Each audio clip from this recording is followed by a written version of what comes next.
라디오 정오 종합 뉴스를 마칩니다. 아나운서 이규원이었습니다. KBS.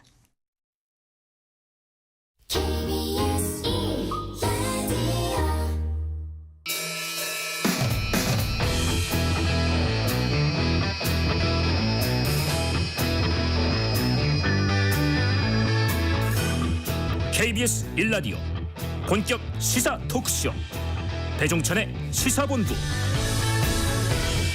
안녕하십니까. 배종찬의 시사본부 시작합니다. 지난주 국회에서는 국민의힘이 필리버스터를 철회하면서 민주당이 본회의에 보고한 이동관 방통위원장 탄핵안이 처리되지 못했습니다. 민주당은 탄핵안을 철회하고 재발의하기로 했는데요. 국민의힘은 국회법을 위반했다며 법적인 대응에 나서고 있습니다. 이준석 전 대표의 신당 창당에 대한 관심도 모아지고 있는데요. 주말 사이 이른바 천아용인 팀이 모여 구체적인 계획을 공유했다고 하는데요. 정치권의 뜨거운 이슈들 김준일, 박원석 두 분과 함께 일석이조해서 자세하게 분석해 보겠습니다. 한 달이 넘게 이어지고 있는 이스라엘 하마스 간 전쟁으로 인해 가자 지구에서는 미수가가 숨지는 등 의료 참사가 발생하고 있다는 소식이 전해지고 있습니다. 세계 곳곳에서는 즉각 휴전을 외치는 목소리가 커지고 있는데요. 국제본부에서 자세한 내용 살펴보겠습니다. 11월 13일 월요일 배종찬의 시사본부 지금 출발합니다.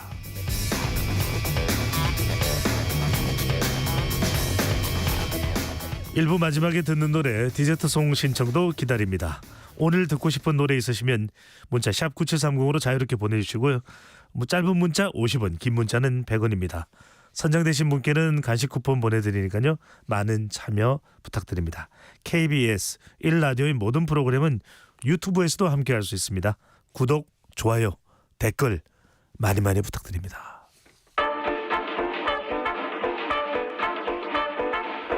배종찬의 시사본부 한입뉴스.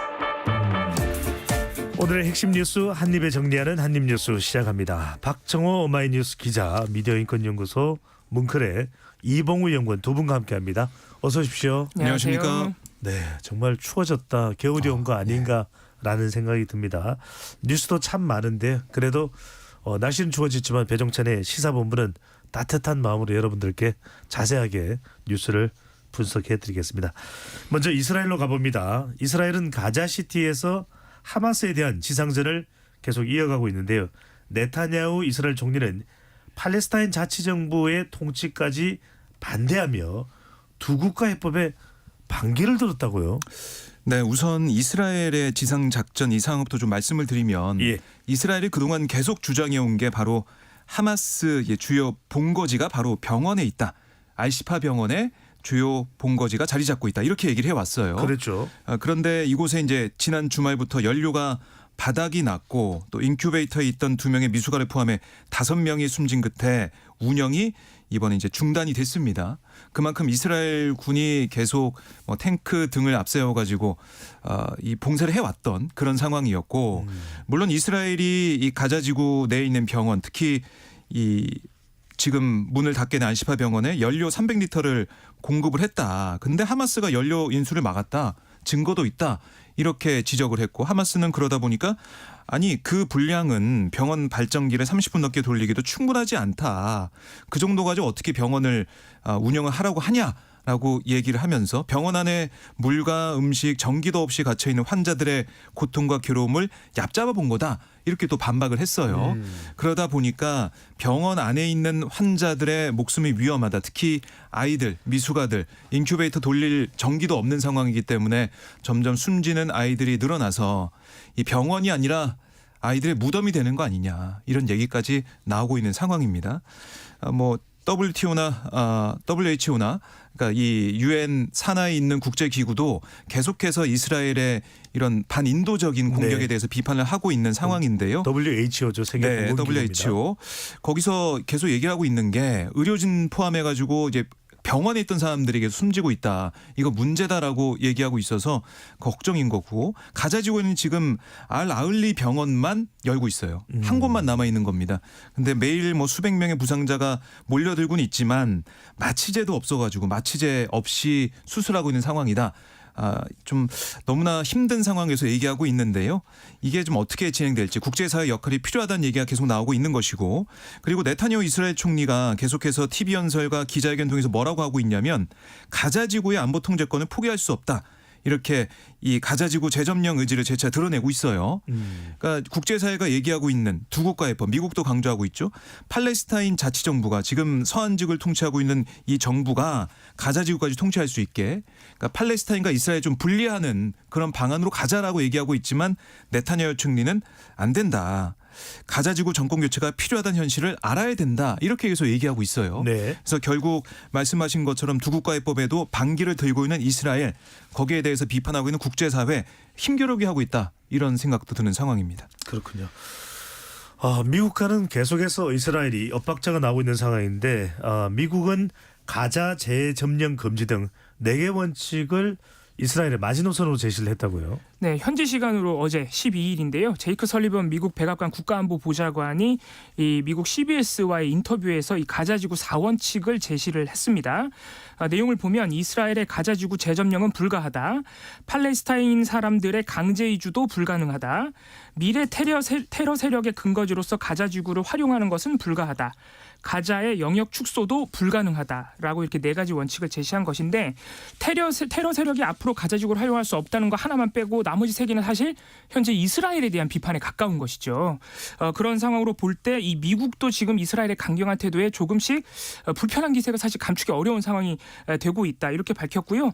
또 지금 팔레스타인 자치정부의 정권 교체가 필요하다고 아까 네타냐후 총리가 지금 말했다고 저희가 전해드렸는데, 이에 대해서도 설리번 보좌관은 궁극적으로는 이 서안지구와 가자가 팔레스타인 사람의 리더십 하에서 다시 연결되고 통일되는 것을 원한다.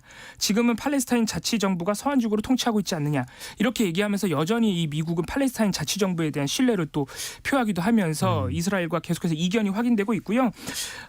물론 지금 이 네타냐후 총리의 그 강경한 입장 발표 직후에 이 설리번 보좌관의 입장이 나오면서 미국과 이스라엘 관계가 조금 멀어지는 거 아니냐, 이런 예상도 나오지만 사실 미국이 이스라엘 지지를 처리할 일은 없습니다. 뭐 다들 아시다시피. 그리고 이날 설리번 보좌관이 아까도 저희가 전해드렸지만 이 하마스가 병원을 좀 의도적으로 기지로 쓰고 있다. 그러니까 소위 말한 인간방패 전술을 쓰고 있다는 걸 설리번 보좌관이 이날 인터뷰에서 미국도 얘기를 했어요. 그러니까 그런 부분에서는 또 이스라엘과 뜻을 함께하면서 이스라엘의 너무 강경한 부분들, 너무 과도한 부분들을 지금 계속해서 어떻게 견제할지 고민하는 모습이거든요.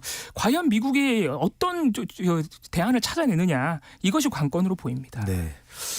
이러지도 못하고 저러지도 못하는 좀 상황이 아닌가, 복잡한 상황으로 보입니다. 자, 이번엔 국내로 들어옵니다. 미국 오티스 국방장관이 방한을 한 걸로 알고 있는데요. 윤석열 대통령이 북한의 도발 가능성에 대한 대비를 강조하면서 한미연합 대비 태세를 유지해달라고 당부를 했는데 구체적으로는 어떤 내용인가요? 네, 어제 윤 대통령이 이 SCM, 그러니까 한미안보협의회 미국 측 대표단인 로이드 오스틴 미국 국방장관, 또 찰스 브라운 미 합참의장 등을 용산 한남동 관저로 초청했습니다. 네. 만찬을 함께 했는데 이 자리에서 윤 대통령이 이렇게 얘기를 했어요. 북한이 오판을 해가지고 하마스식 기습 공격을 포함한 어떠한 도발을 감행하더라도 즉각적으로 단호히 응징할 수 있는 한미 연합 태세, 이 대비 태세를 유지를 해야 된다, 이렇게 강조를 한 거고요. 특히 윤 대통령이 이제 우크라이나 전쟁과 이스라엘 하마스 무력 충돌이 북한과 직접적 아니면 간접적으로 연계됐다라고 얘기를 하면서 북한의 핵 미사일 위협을 억제하고 대응하기 위해 한미가 지난 7월 핵 협의 그룹, 그러니까 NCG를 출범시킨 이후에 정보 공유, 협의 체계 구축, 공동 기획, 공동 실행력 강화를 위해서 긴밀히 협력해 왔다, 이렇게도 설명을 했습니다. 또 이제 미국 전략자산 전개 확대 같은 관련 후속 조치가 속도감 있게 추진되고 있는 거, 이것도 높게 평가를 했고요. 이렇게 한미 간의 대비 태세를 강조하고 있고 지금껏 한미가 잘 대비를 하고 있다, 이렇게 평가를 하니까 여기에 대해서 오스틴 미국 국방장관은 이 조 바이든 미국 대통령의 안부를 전하면서 그 어느 때보다 굳건한 한미 동맹을 더 강력히 발전시켜 나가는 게 바이든 대통령의 확고한 뜻이다, 이렇게 또 화답을 했습니다. 그러면서 미국의 모든 범주의 군사 능력을 운영해서 대한민국을 방어하겠다, 이렇게 미국 바이든 대통령의 공약을 재확인했습니다. 네, 오스틴 장관과 뭐 정보 공유도 좀 더 강조하면서 대북 대응에 대한 부분들도 강조됐던 것으로 네. 보입니다. 자, 다른 소식인데 윤 대통령은 어제 전국 새마을 지도자 대회에 참석해서 새마을 정신을 강조했는데 특히 청년들을 많이 거론을 했다면서요. 그렇습니다. 어제 윤석열 대통령이 참석한 이 행사 자체가 전국 새마을 지도자 대회 청년의 약속 선포식입니다. 그러니까 새마을 운동에 이 청년들의 참여가 좀 더 필요하다는 취지를 갖고 있는데요. 우리가 아는 그 70년대 박정희 맞습니다. 전 대통령이 주도했던 그 새마을 운동이죠. 그렇습니다. 그래서 어제 윤석열 대통령의 이 행사 참석해서 한 발언들도 보면은 박정희 전 대통령에 대한 칭송이 좀 눈에 띄어요. 윤 대통령 발언 전해드리면 새마을 운동이 고도 산업 사회에서 도시, 직장, 산업체 혁신을 주도하는 운동으로 발전을 하고 이 혁신이 지구촌으로 확산해서 대한민국을 글로벌 중추국가로 우뚝 서게 할 것이다라고 새마을 운동을 평가를 하면서 박정희 대통령을 향해 국민들의 의지와 신념을 이끌어준 위대한 지도자다. 이렇게 또 묘사를 했습니다. 새마을 운동이 청년 미래 세대로 계속 이어지고 있는 것이 또 매우 기쁘고 고무적이다라면서 이 새마을 운동에 참여하고 있는 청년들을 격려하기도 했는데 여기서 주목해볼 부분은 윤 대통령이 최근 보름간 3번이나 박정희 전 대통령을 공개 언급했다는 점인데요. 아무래도 총선을 앞두고 이 전통적인 보수층 지지세를 좀 다지려는 행보가 아니냐. 저희가 앞서 전해드린 북한 관련 발언 같은 경우에는 안보 행보, 이번에는 박정희 전 대통령을 잇따라 공개 언급하고 칭송하는 모습을 보름 동안 3번이나 보여주면서 역시 이 총선을 앞둔 보수층을 향한 구애의 목소리 아닌가 이런 평가도 나오고요. 다만 10월 11일 강서구청장 보궐선거 패배 이후에 이 대통령실에서 사실 소통과 민생 행보를 계속 강조해 왔거든요. 근데 그런 부분은 또 약속을 못 지키는 것 아니냐 이런 비판도 나옵니다.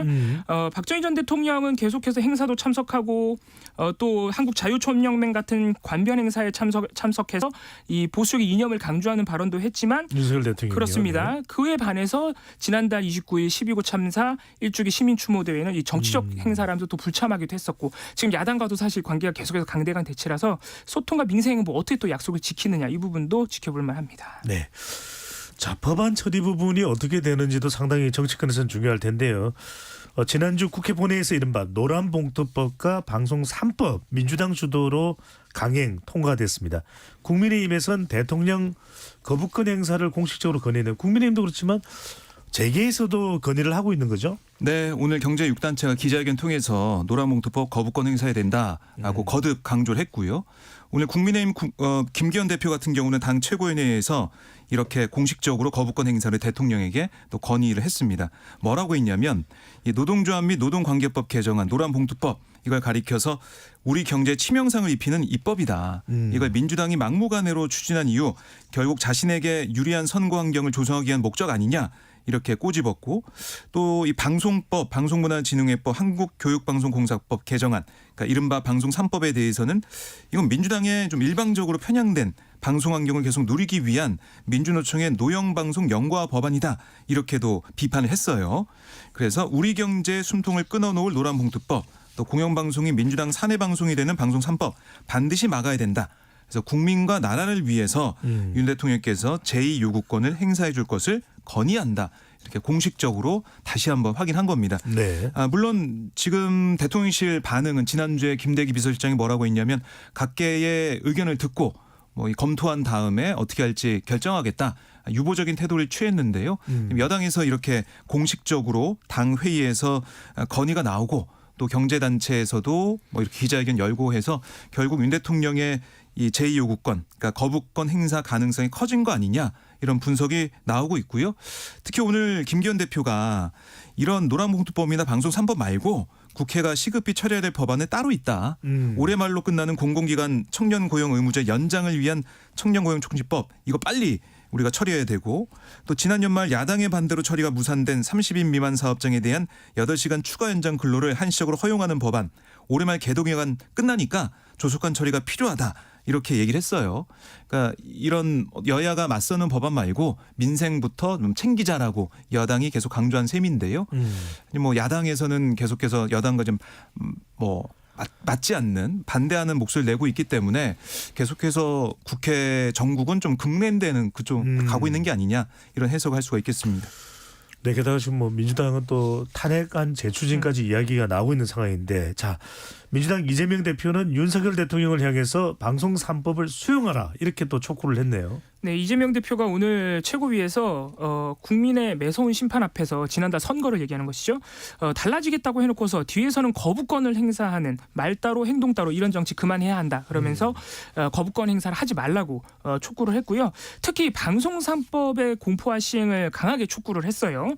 언론 탄압 정권, 거부 정권, 말 따로 행동 따로 정권의 오명을 씻으려면 이 방송 3법을 즉각 수용해야 한다. 이렇게 특히 강조를 했습니다만. 예.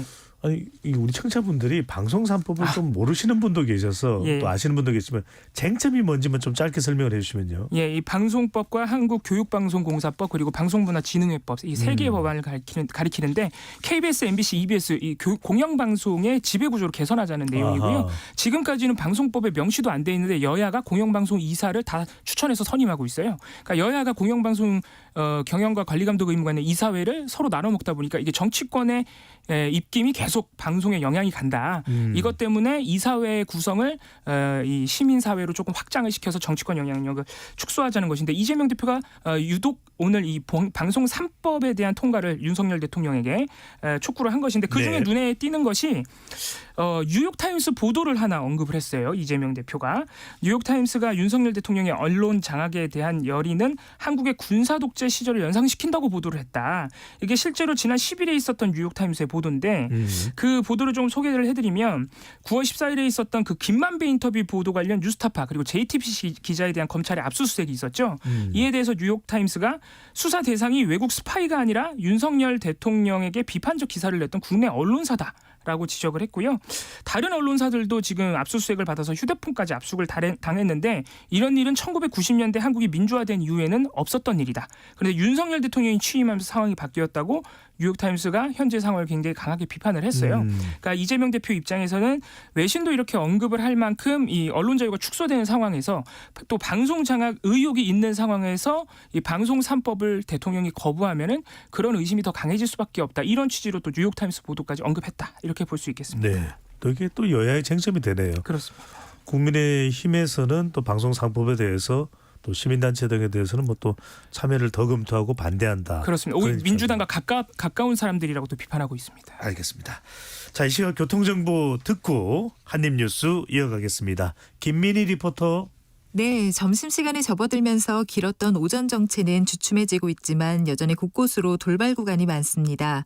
경부고속도로 서울 방면으로 통도사 하이패스 요금소 부근에서는 사고가 나면서 2, 3차로를 막고 처리 작업을 하고 있는데요. 부근 2km 구간에서 정체 심합니다.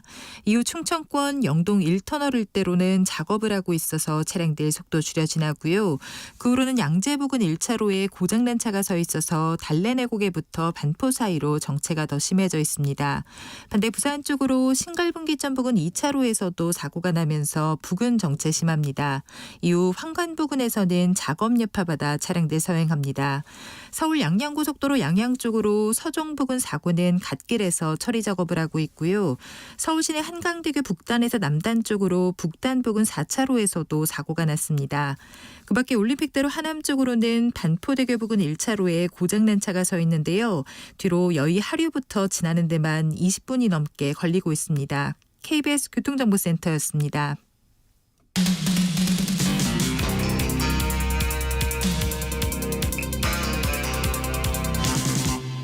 배종찬의 시사본부. 박정호 기자, 이봉우 연구원과 함께 한입뉴스 이어가겠습니다. 자, 국민의힘 상황입니다. 이준석 전 대표가 영남신당 창당 여부, 물론 뭐 명칭은 여러 가지 또 이야기가 나오고 있습니다. 자, 당 지도부를 연일 비판하고 있는 홍준표 대구시장도 이준석 대표 신당에는 상당히 또 좀 회의적인 평가를 내리고 있네요.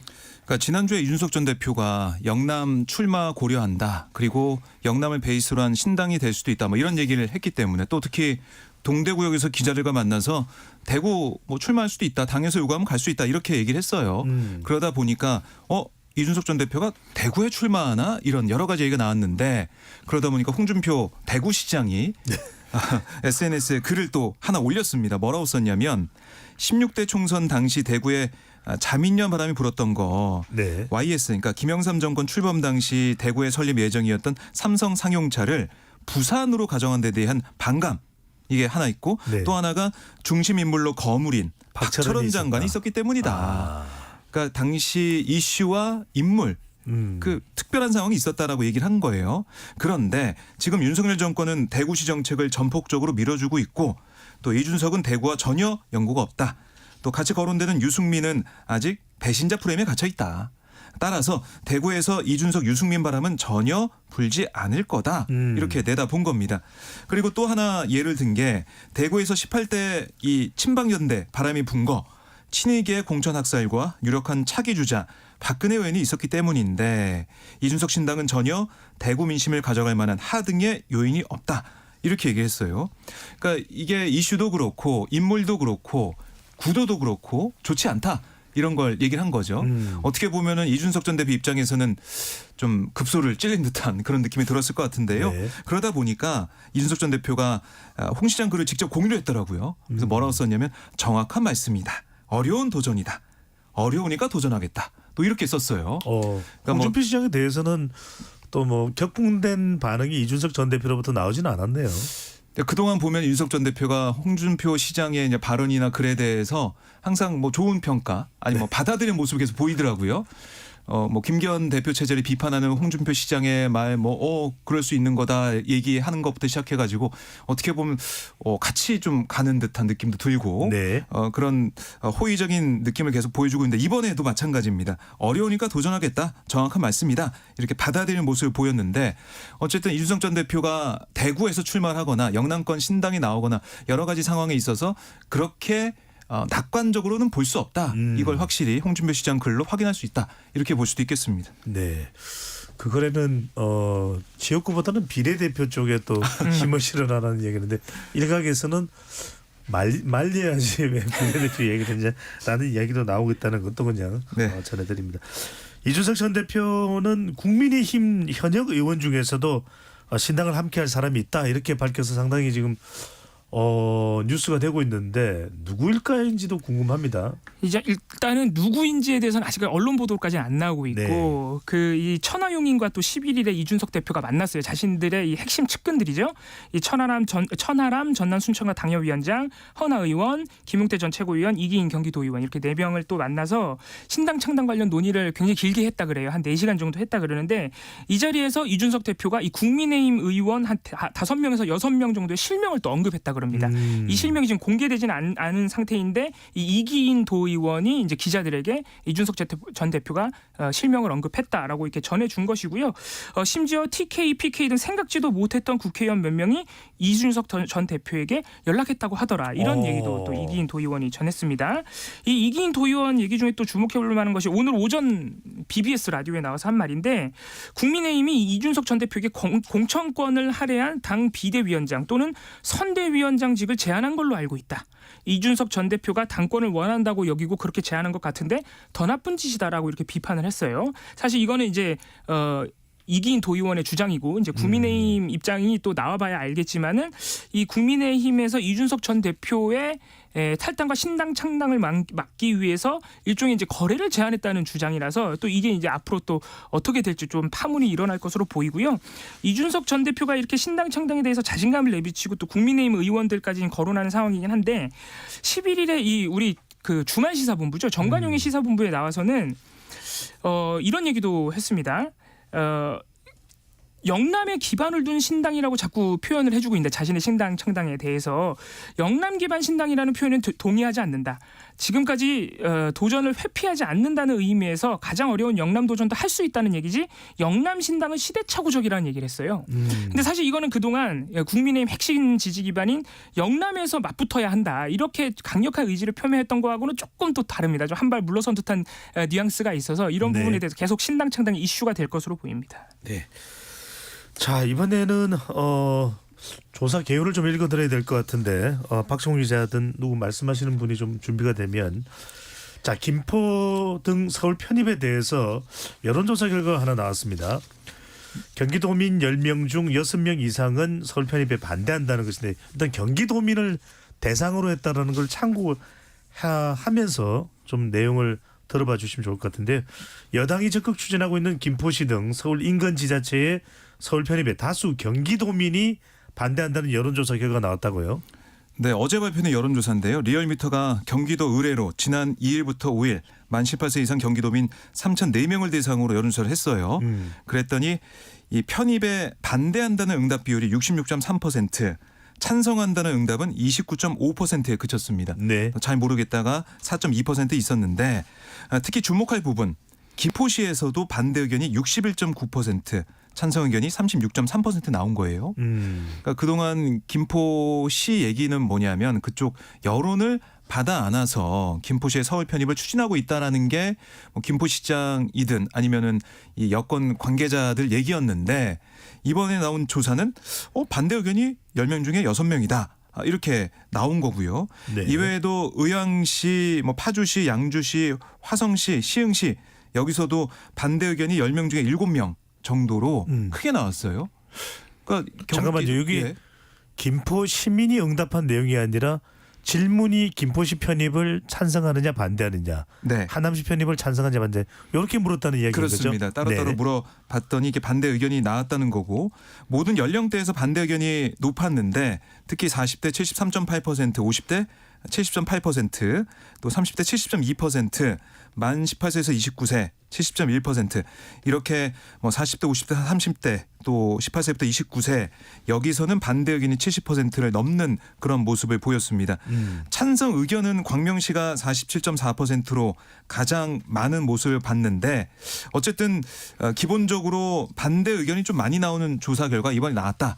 이렇게 볼 수가 있겠습니다. 그러니까 처음에 좀 뜨겁고 찬성 의견이 많은 거 아니냐 주목이 됐던 그런 분위기보다 지금 여론이 조금 글쎄요 가라앉는 게 아니냐 이런 얘기도 좀 나오고 있는데 반대 의견이 많다는 여론조사가 지금 뭐 다른 조사 나온 것도 있고 해서 이렇게 이어지면서 국민의힘 여당의 야심찬 총선 전략이 좀 단기적 화제거리로 그치고 사그라드는 게 아니냐 이런 얘기도 나오고 있어요. 왜냐하면 뭐 정부나 대통령실에서는 계속해서 지방시대 또 국토 균형 발전 이 얘기도 계속할 수밖에 없기 때문에 또 경기도에서도 강하게 반대하고 있는 김동연 경기지사 얘기가 나오고 야당의 반대도 이어지고 있다 보니까 여론의 흐름도 좀 찬성으로 갔던 게 좀 반대쪽으로 오는 게 아니냐 정치적으로 또 해석이 되는 거 아니냐 이런 얘기도 있는데 글쎄요 이게 뭐 단기간에 하루아침에 또 결정이 되고 추진한다 추진 안 한다 어떻게 할 수가 없는 거기 때문에 논의는 계속 이어지지 않을까 생각이 들고요. 이번 조사는 무선 70%, 유선 30%, 무작위 생성 표집틀을 통한 임의 전화 걸기 자동응답 방식으로 실시를 했고요. 응답률은 2.7%였고 표본 오차는 95% 신뢰 수준에서 플러스 마이너스 1.8%포인트였습니다. 네. 자세한 사항은 조사기관 및 정당 지지율이 들어가 있다면 중앙선거론조사심의위원회 홈페이지에 확인 가능할 것 같고요. 앞서 말씀드렸듯이 경기도민을 대상으로 조사했다라는 거 다시 한 번 더 참고로 말씀드립니다. 자, 여론조사는 여론조사고요. 최근 편입이 거론되기도 했던 강명시의 경우에는 시장이 직접 서울 편입에 반대 입장을 밝혔다고요. 네, 어제 박승원 광명시장이 한 언론과의 인터뷰에서 밝힌 내용인데요. 광명시는 지금이 서울보다 훨씬 낫다. 우리는 서울시에 편입될 생각이 없다라고 단언했습니다. 서울 편입 추진은 절대 없을 것이라고 못을 받기도 했는데 이 인터뷰가 조금 주목이 됐던 이유는 이 김포시의 서울 편입도 이 여당의 메가시티 서울 이 추진 과정에서 여러 도시들이 거론이 됐지 않았습니까? 그중에서 그 도시의 수장이 처음으로 반대 입장을 명시적으로 낸 사례이기 때문에 조금 집중이 되는 것이고요. 우리의 경우는 백경현 시장이 찬성 입장을 표명해도 했었죠. 아예 동참하겠다. 우리도 추진하겠다고 밝혔기 때문에 정반대의 상황인데 특히 광명시가 과거에도 서울 편입이 자주 논의됐을 정도로 오히려 서울 편입이 얘기가 나오면 가장 우선순위로 꼽히는 서울 인근의 경기도 지자체예요. 왜냐하면 이게 근처에 금천구와 구로구가 또 맞닿아 있고 맞습니다. 다리 하나만 건너면 서울시기 때문에 현재도 이미 사실상 서울 생활권으로 꼽히는 도시라서 네. 항상 우선순위로 논의가 되는데 그런 상황에서 이 박승원 광명시장이 우리는 추진하지 않겠다라고 명시적으로 입장을 낸 것이고요. 광명시는 새롭게 변화하고 지금 서울보다 나은 도시로 발전하고 있다. 이 시점에 갑자기 서울 편입 이야기가 터져나오는 것은 총선을 염두에 둔 것 아니냐라고 박승원 시장이 비판을 했습니다. 시장이 직접 서울에 편입한다 안 한다 이런 얘기를 하게 되면 그것이 오히려 시민들을 갈래치게 하는 것이고 시민들 의견을 들어보고 또 경기도 등 여러 의견을 들어서 결정할 일이지 시장이 혼자서 결정할 일이 아니라 그러면서 국민의힘을 비판하기도 했습니다. 네. 결국에는 이 지자체장이 어느 당 소속이냐 여기에 따라서 또 입장이 갈리는 것 같아요. 김병수 김포시장은 국민의힘 소속이고 백경현 구리시장도 국민의힘 소속이다 보니까 찬성으로 간 거 아니냐 네. 이렇게도 볼 수가 있겠고 광명시장은 박승원 광역시장은 민주당 소속입니다. 민주당 소속이고요. 그래서 또 이제 김동연 경기지사와 이제 함께 뜻을 같이 하는 그런 목소리 내고 있는 게 아니냐, 민주당 목소리 내고 있는 거 아니냐 이렇게 얘기가 나오는데 결국에는 이 김포시의 서울 편입 문제가 좀 정치적 소비가 되고 있는 것 같아요. 주민들이 정말 원하는 게 뭔지, 주민들이 바라는 게 뭔지, 어떤 게 또 도움이 되는지 여러 가지 검토를 좀 해야 되는데 지금은 좀 정치적으로 찬반이 갈리다 보니까 오히려 주민들이 피해 보는 거 아니냐. 이런 지적도 나올 것 같습니다. 그렇죠. 더 본질적인 것은 이것을 통해서 실제 살고 있는 주민들 네. 또 대한민국 수도권에는 어떤 이익이 돌아오는지가 더 중요해 보입니다. 자, 정부가 의대 정원 확대를 추진해 왔는데 의대 정원 수요 조사 발표는 일단 연기가 됐습니다. 자, 정부도 의사수 부족 심각성은 강조하고 있는 상황인데 의학 교육계에서는 자, 의대 정원 늘리는 것에 대해서 교육의 질을 담보하는 수준에서 의과대학 입학 정원 확대 적정 규모를 좀 제대로 산출해 봐야 된다. 이런 이야기가 나오네요. 네, 그러니까 이게 40개 대학의 2030년까지 의대 정원 수요를 확인하고 정리해서 오늘 이제 발표하겠다. 브리핑하겠다 이렇게 얘기했다가 이게 연기가 어제 된 거예요. 그러니까 이러다 보니까 아니 정말 대학들에서 너무 많은 정원 추가 요구를 해가지고 이게 연기된 게 아니냐 이런 얘기도 나올 정도입니다. 그만큼 의대를 품게 되면 대학 입장에서도 재정적으로나 학생 수 문제나 이렇게 좀 해결되는 게 아니냐 이런 생각 때문에 우리 이만큼 해주세요라고 얘기를 하다 보니까 정리가 잘 안 되는 게 아니냐 이런 얘기도 나오고 있어요. 그런데 이렇게 되면 교육의 질이 정말 떨어지는 게 아니냐. 왜냐하면 지금 현재 3,058명인가요? 지금 이 정원에 맞게 각 대학의 교육을 통해서 교육기관들이 만들어져 있는데 지금 무작정 정원을 팍팍 늘리다 보면 교육의 질이 저하가 되고 결국 그 교육의 질이 저하된 상태에서 의사가 교육을 받고 의대생들 교육받고 의사가 된다면 결국 또 피해는 국민들이 보는 게 아니야 이런 얘기가 나오고 있습니다. 특히 최근 의대 교육이 소규모 그룹 토의 방식으로 변화를 하고 있다 그래요. 그래서 지금 상황에서도 좀 더 의대생들 그 숫자보다 더 이제 많은 교수들을 확보하거나 그런 여러 가지 이 인프라가 좀 돼야 되는데 그것도 안 되고 있는데 의대생 늘린다고 이게 뭐 만병통치약처럼 그렇게 늘린다고 해서 다 되는 건 아니다라는 얘기가 의료계에서 나오고 있는 것이고요. 네. 그러다 보니까 재원도 그렇고 시설도 그렇고 이것저것 다 확보하고 어떻게 보면 좀 합리적인 상황에서 의대 정원을 늘려야 된다 이런 얘기도 나오고 있습니다. 네. 제대로 하는 것이 가장 중요하겠죠. 박정호 오마이뉴스 기자, 이봉우 미디어인권연구소 연구원 두 분과 한입뉴스였습니다. 두 분 말씀 잘 들었습니다. 고맙습니다. 디저트송입니다. 오늘의 디저트송 7995님께서 보내준 메시지입니다. 문자입니다. 산책 다녀왔는데 오늘 쌀쌀하다 못해 춥네요. 오늘 같은 날 모두 따뜻하게 차나 커피 한 잔 어떠실지요. 정말 권해드리고 싶습니다. 하면서 윤건의 라떼처럼 신청해 주셨습니다. 정말 따뜻하고 이 시점에 추울 때 들으면 참 좋은 노래죠. 자, 따뜻한 라떼 쿠폰 보내드리겠습니다. 윤건의 라떼처럼 듣고 입으로 돌아오겠습니다.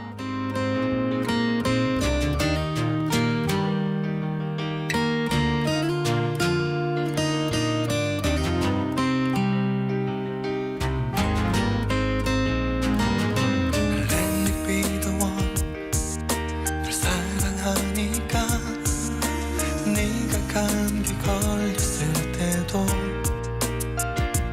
내게 키스해줄래 장난스럽게 이 순간이 너무 짧아 너와 함께면 Let me be the one 널 사랑하니까 작은 일에 투정 부려도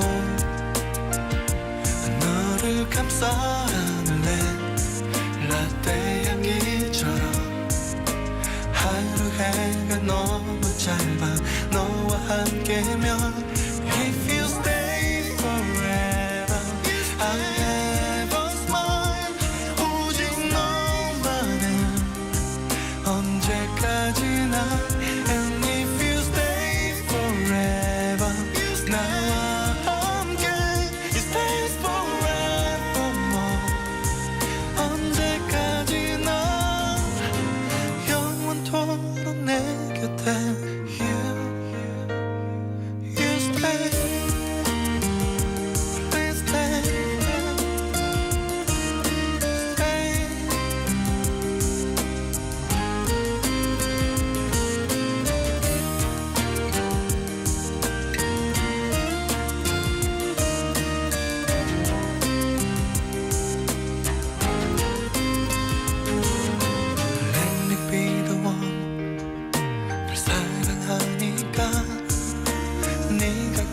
감기 걸렸을 때도 내게 키스해줄래 장난스럽게 이 순간이 너무 짧아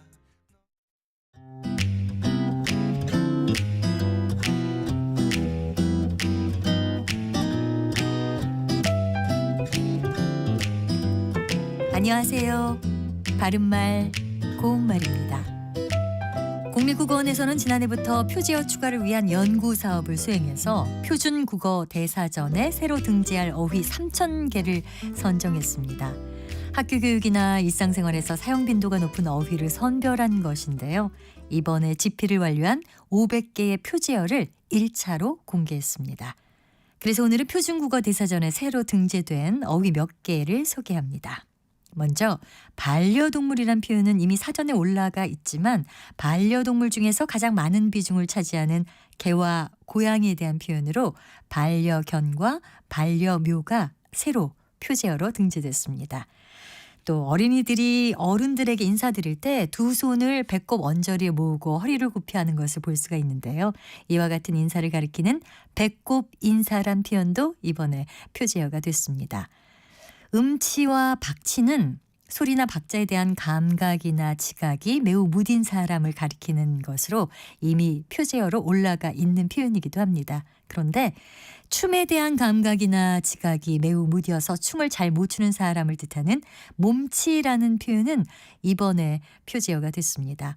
앞서 말씀드린 음치와 박치는 모두 한자어지만 몸치는 고유어인 몸과 한자 어리석을 치자를 쓴다는 점에서 그 차이가 있습니다. 바른말 고운말 아나운서 변희영이었습니다.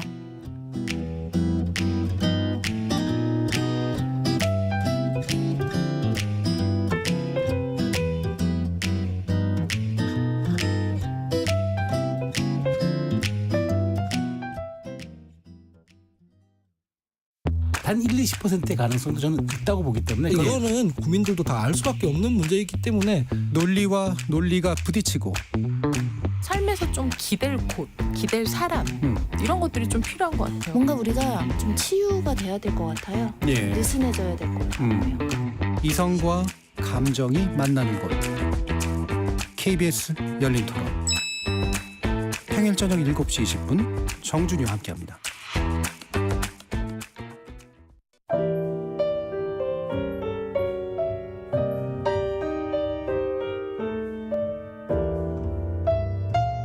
내일의 품격, 김성환의 시사야에서 챙겨가세요.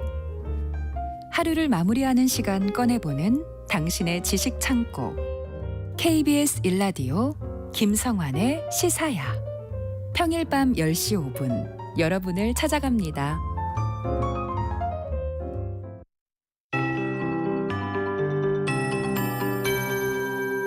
KBS 58분 날씨.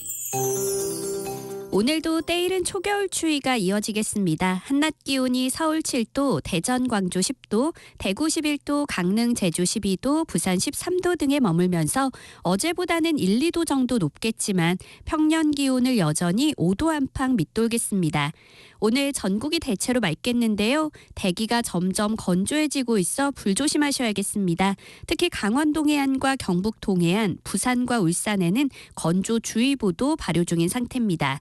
동해안은 내일 오전까지 너울에 의한 높은 물결이 방파제나 해안도로를 넘는 곳이 있으니까요. 해안가 접근을 자제하시기 바랍니다.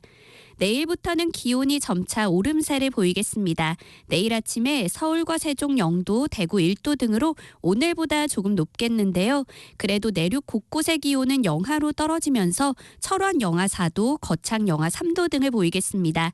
당분간 중부지방과 남부 내륙을 중심으로 아침에 서리가 내리거나 물이 어는 곳이 있어 농작물 관리에 유의하셔야겠습니다. 내일 낮 기온은 오늘보다 2, 3도 정도 오르겠고 모레 수요일부터는 평년 기온을 회복하겠습니다. 대학 수학 능력 시험일인 목요일에 입시 한파는 없겠는데요. 다만 목요일 오후에 전국 대부분 지역에 비가 내릴 전망입니다. 현재 서울의 기온은 4.7도입니다. 송소진입니다.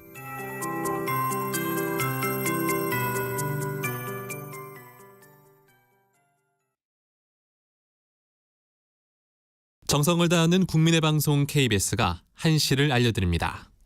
AM 711kHz, FM 97.3MHz, KBS 1라디오입니다. HLKA.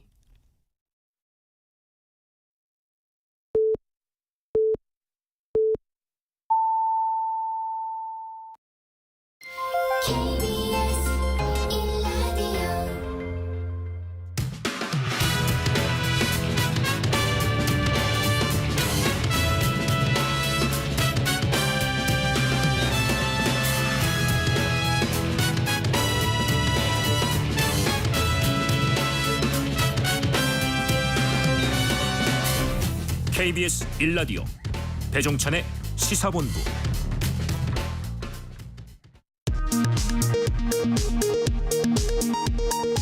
이 시각 라디오 정보센터 뉴스입니다. 국민의힘 김기현 대표가 노란봉투법과 방송 3법에 대해 윤석열 대통령의 거부권 행사를 공식 건의했습니다.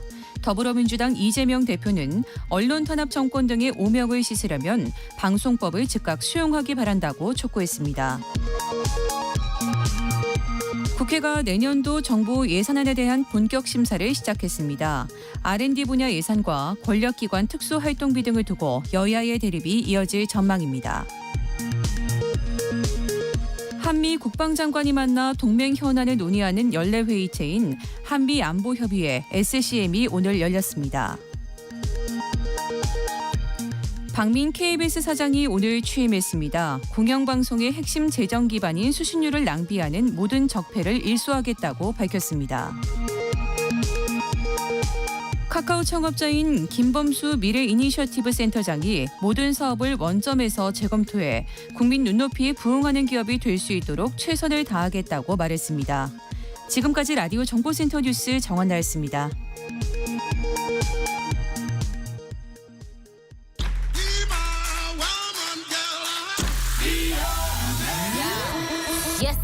인터넷에서 화제가 된 뉴스를 다뤄보는 스트릿 뉴스파이터 시간입니다.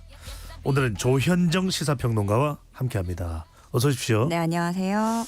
네, 날씨가 확실히 많이 추워졌습니다. 네, 너무 추워요. 네, 정말 손을 호호 불게 되는 네. 또 호빵 찾게 되는 정말 호호 타임이 되는데 요즘에 뭐 캠핑 가시는 분들 많습니다. 날씨가 추워도 저도 이제 유튜브로 노튜브로 캠핑 가는 그런 영상 많이 보는데 네.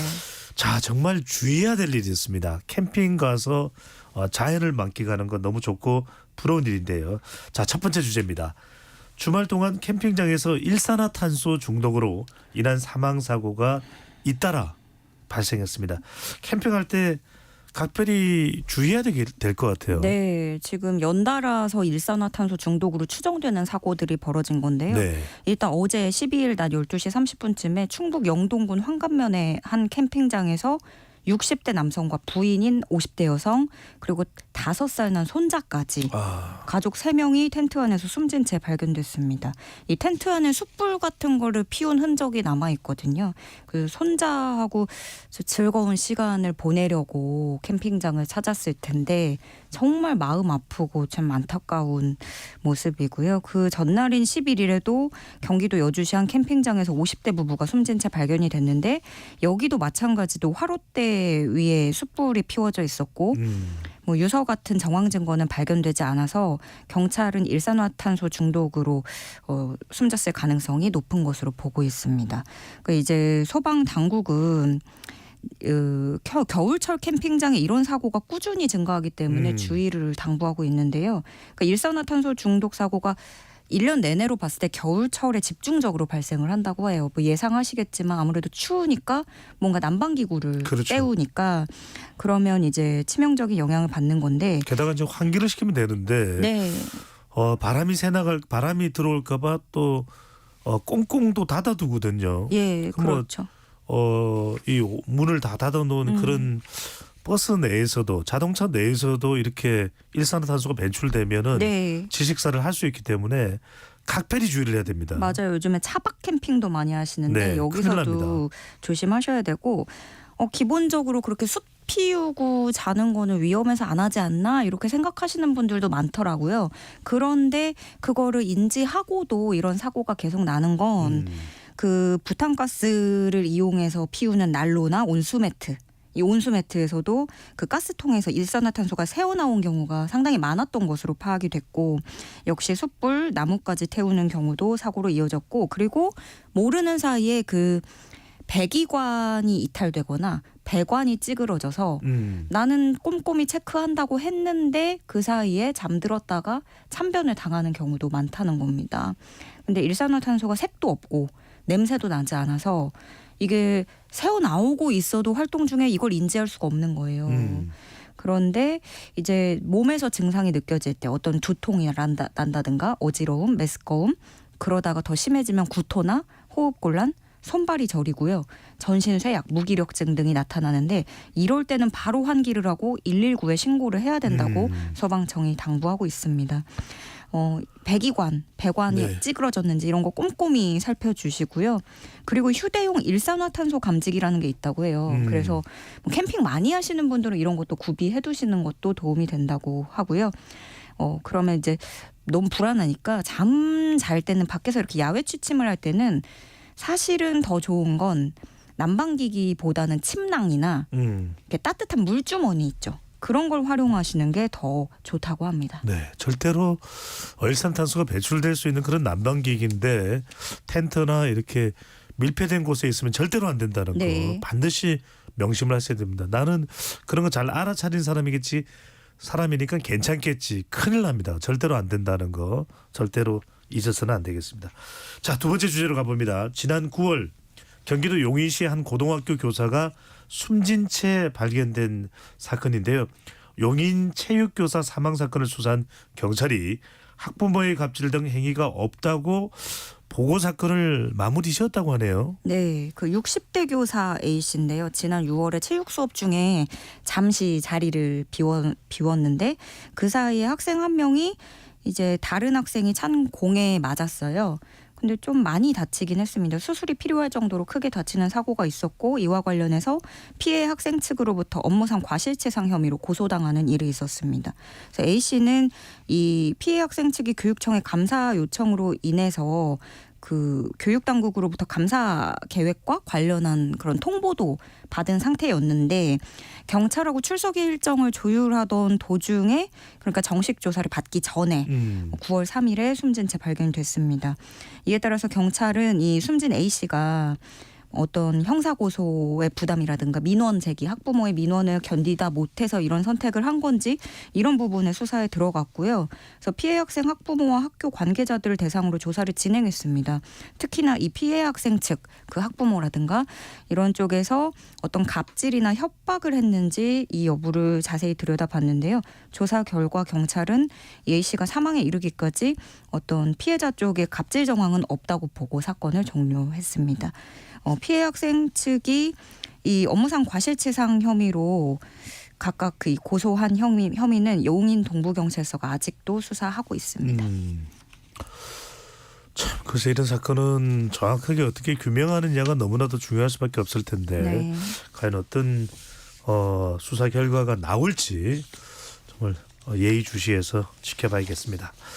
자, 세 번째 주제로 넘어갑니다. 자, 야구 팬분들 요즘에 날씨는 추워졌지만 너무나도 한국 시리즈 보시면서 예. 통쾌, 유쾌, 상쾌 또 응원하는 팬들 또 팀은 다르지만 경기만큼은 정말 박진감이 넘친다 네. 이런 말씀하셨는데 LG가 먼저 삼성을 챙겼죠. 네. 23년 만에 우승을 노리고 있고 KT는 플레이오프에서 또 NC와 붙을 때 리버스 스윕 2패 뒤에 또 삼성을 올렸던 또 전력이 있기 때문에 다시 또 재정비해서 하겠다 이런 얘기를 하고 있는데 자 이제 5차전 네. 어떻게 되느냐에 따라서 오늘이에요. 앞으로 예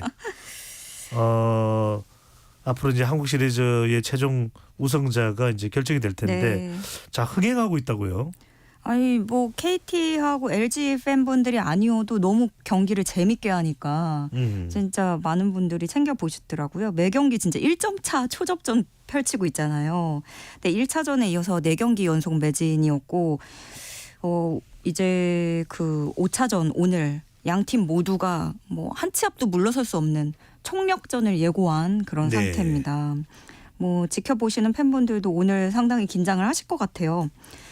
이만큼 흥행을 하고 있는데 그만큼 티켓 구하기가 하늘의 별따기입니다.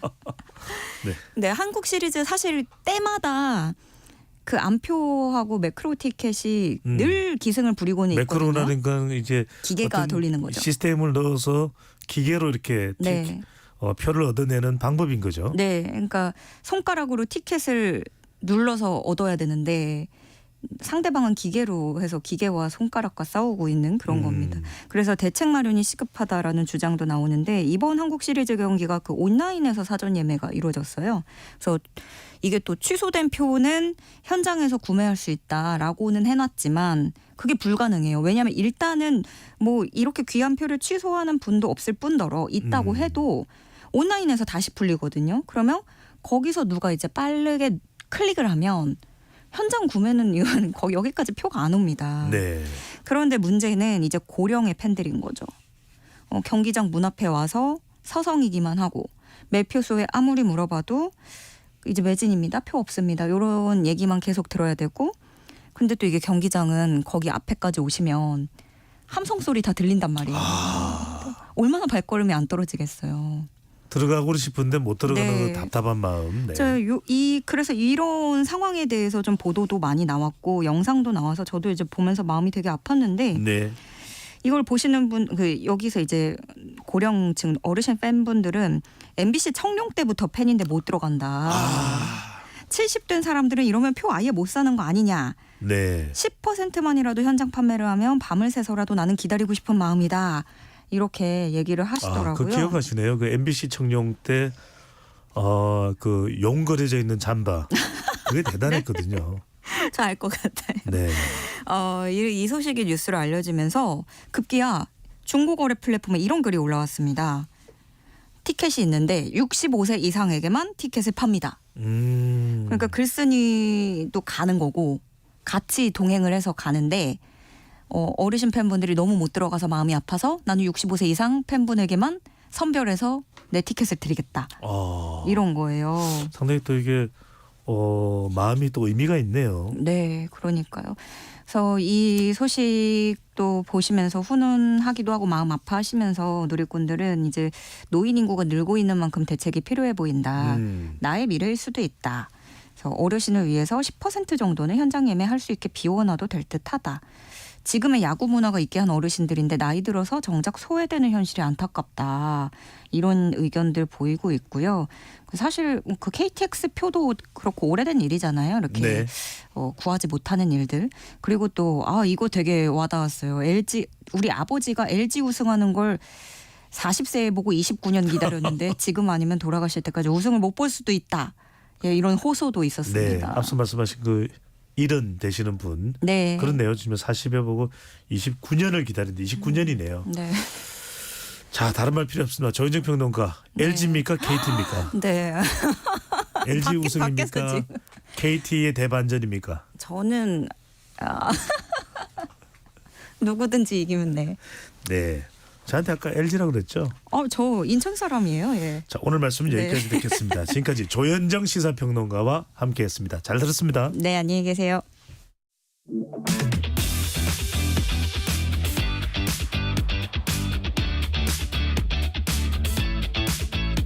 배종찬의 시사본부는 여러분과 함께합니다. 짧은 문자 50원, 긴 문자 100원이 드는 샵 9730. 라디오 어플 콩과 유튜브는 무료로 참여하실 수 있습니다.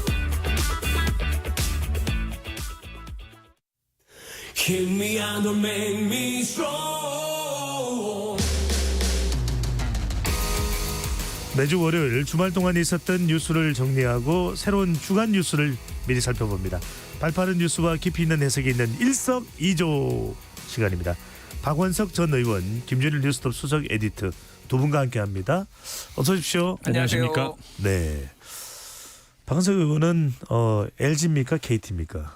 저는 이기는 편이 우리 편입니다. 네. 저는 7차전을 선호합니다. 네. 7차전까지 누가 가서. 이기든 7차전까지 갔으면 좋고 네. 이렇게 재밌는 경기를 4차전, 5차전에 끝내는 건 말이 안 되죠. 7차전까지 가라는 이야기는 KT가 두 번은 더 이겨라 이런 말씀이네요. 뭐 어찌 됐든 누가 이기든 네. 당장은 약자를 좀 응원하게 되는 마음이 살짝 있네요. 그렇다고 제가 LG를 싫어하는 건 아닙니다. 50년 서울 거주자로서 휴대폰 통신사가 그쪽에서 한 거예요? LG입니다. 네, 알겠습니다. 자, 본론으로 들어갑니다. 네. 자, 노란봉투법과 이동관 탄핵안을 두고 여야가 대치 국면인데요. 지난주 국회 본회의에서 국민의힘이 노란봉투법 관련 필리버스터를 할 것 같았는데 안 하고 취소를 했습니다. 그래서 본회의가 종료되면서 이 탄핵안이 처리가 되지 못했는데 지금 민주당은 재발의를 하겠다 이렇게 얘기를 합니다. 일사부재의 원칙의 위반이다. 국민의힘은 이렇게 또 주장을 하고 있고 권한쟁의 심판 김진표 국회의장에 대해서 권한쟁의 심판 청구를 하겠다 나오는데 어떻게 보십니까? 이 결론만 말씀드리면 네. 권한쟁의 심판은 각하되거나 기각될 겁니다. 국회 운영과 관련돼서 국회법의 유권 해석을 둘러싼 권한쟁의 심판이 여러 차례 그동안 있었는데요. 대부분 헌재는 수용을 하지 않았습니다. 수용하는 경우라도 이미 통과된 법은 어쩔 수 없다. 뭐 이런 식의 태도를 취해왔기 때문에 그거는 이제 입법부의 권한을 헌재가 존중하는 거고 침해하지 않겠다는 거죠. 그리고 이번 이제 쟁점이 된 건 이겁니다. 그 국무위원 등의 이 탄핵 소추안 같은 경우에 본회의에 보고된 때로부터 24시간 이후 72시간 이내에 표결을 하고 그 사이에 표결이 이루어지지 않으면 자동적으로 의안이 폐기되도록 돼 있어요. 근데 이제 본회의에 보고한 것을 일종의 이제 본회의에서 의안이 성립된 의제로 볼 것이냐 아니면 아직 표결 행위에 들어가지 않았기 때문에 상정이 되지 않았기 때문에 그 의안으로 볼 수 없는 거냐. 요건 이제 국회법에 명확히 안 나와 있어요. 국회법에 본회의에 의안으로 성립된 의제는 철회를 하려면 동의를 받아야 돼요. 본회의에서. 근데 그게 아니고 아직 의안으로 성립되기 전에 일례로 국회의원들이 법안을 제출을 했다. 10명 이상의 동의를 받아가지고 언제든 철회할 수 있습니다. 그거는 그 발의자의 의사에 따라서. 때문에 이거는 이제 유권 해석의 영역이고 그 유권 해석의 권한은 국회의장한테 있습니다. 국회의장이 유권 해석을 내린 사안이에요. 그에 대해서 이제 국민의힘에서는 문제 제기는 하나 헌재에 가서 저 결론이 달라질 가능성은 제로다. 그리고 그걸 일사부재의로 보기도 어렵다라는 거고요. 다만 이제 저 탄핵이 정당한 탄핵이냐, 탄핵이 근거가 있느냐, 중대한 법률 헌법 위반이 있느냐, 네. 이건 이제 뭐 민주당은 그렇다고 보는 거고 국민의힘은 아니라고 보는 거고 결과적으로 헌재에 가서 결론이 나겠죠. 31일 지금 이틀 연속 본회의가 잡혀 있기 때문에 보고되면 통과될 거라고 보고요. 다만 이게 그 해임 건의안하고 탄핵안은 엄격히 다른 거고 탄핵은 법률적 헌법적 그 헌법과 법률 위반의 근거가 있어야 되는데 국무위원 등에 대한 탄핵 소추가 국회에서 이렇게 빈번히 이루어지는 상황은 이 정상적인 상황은 아니고 정치가 실종된 상황이라고밖에 보기가 어렵고 결과적으로 이 모든 그 사태의 발단은 대통령이 거의 국회를 무시하고 야당을 무시하고 국회와 더불어 국정 운영을 하지 않으려고 하는 태도에서 비롯됐다라고 저는 생각합니다.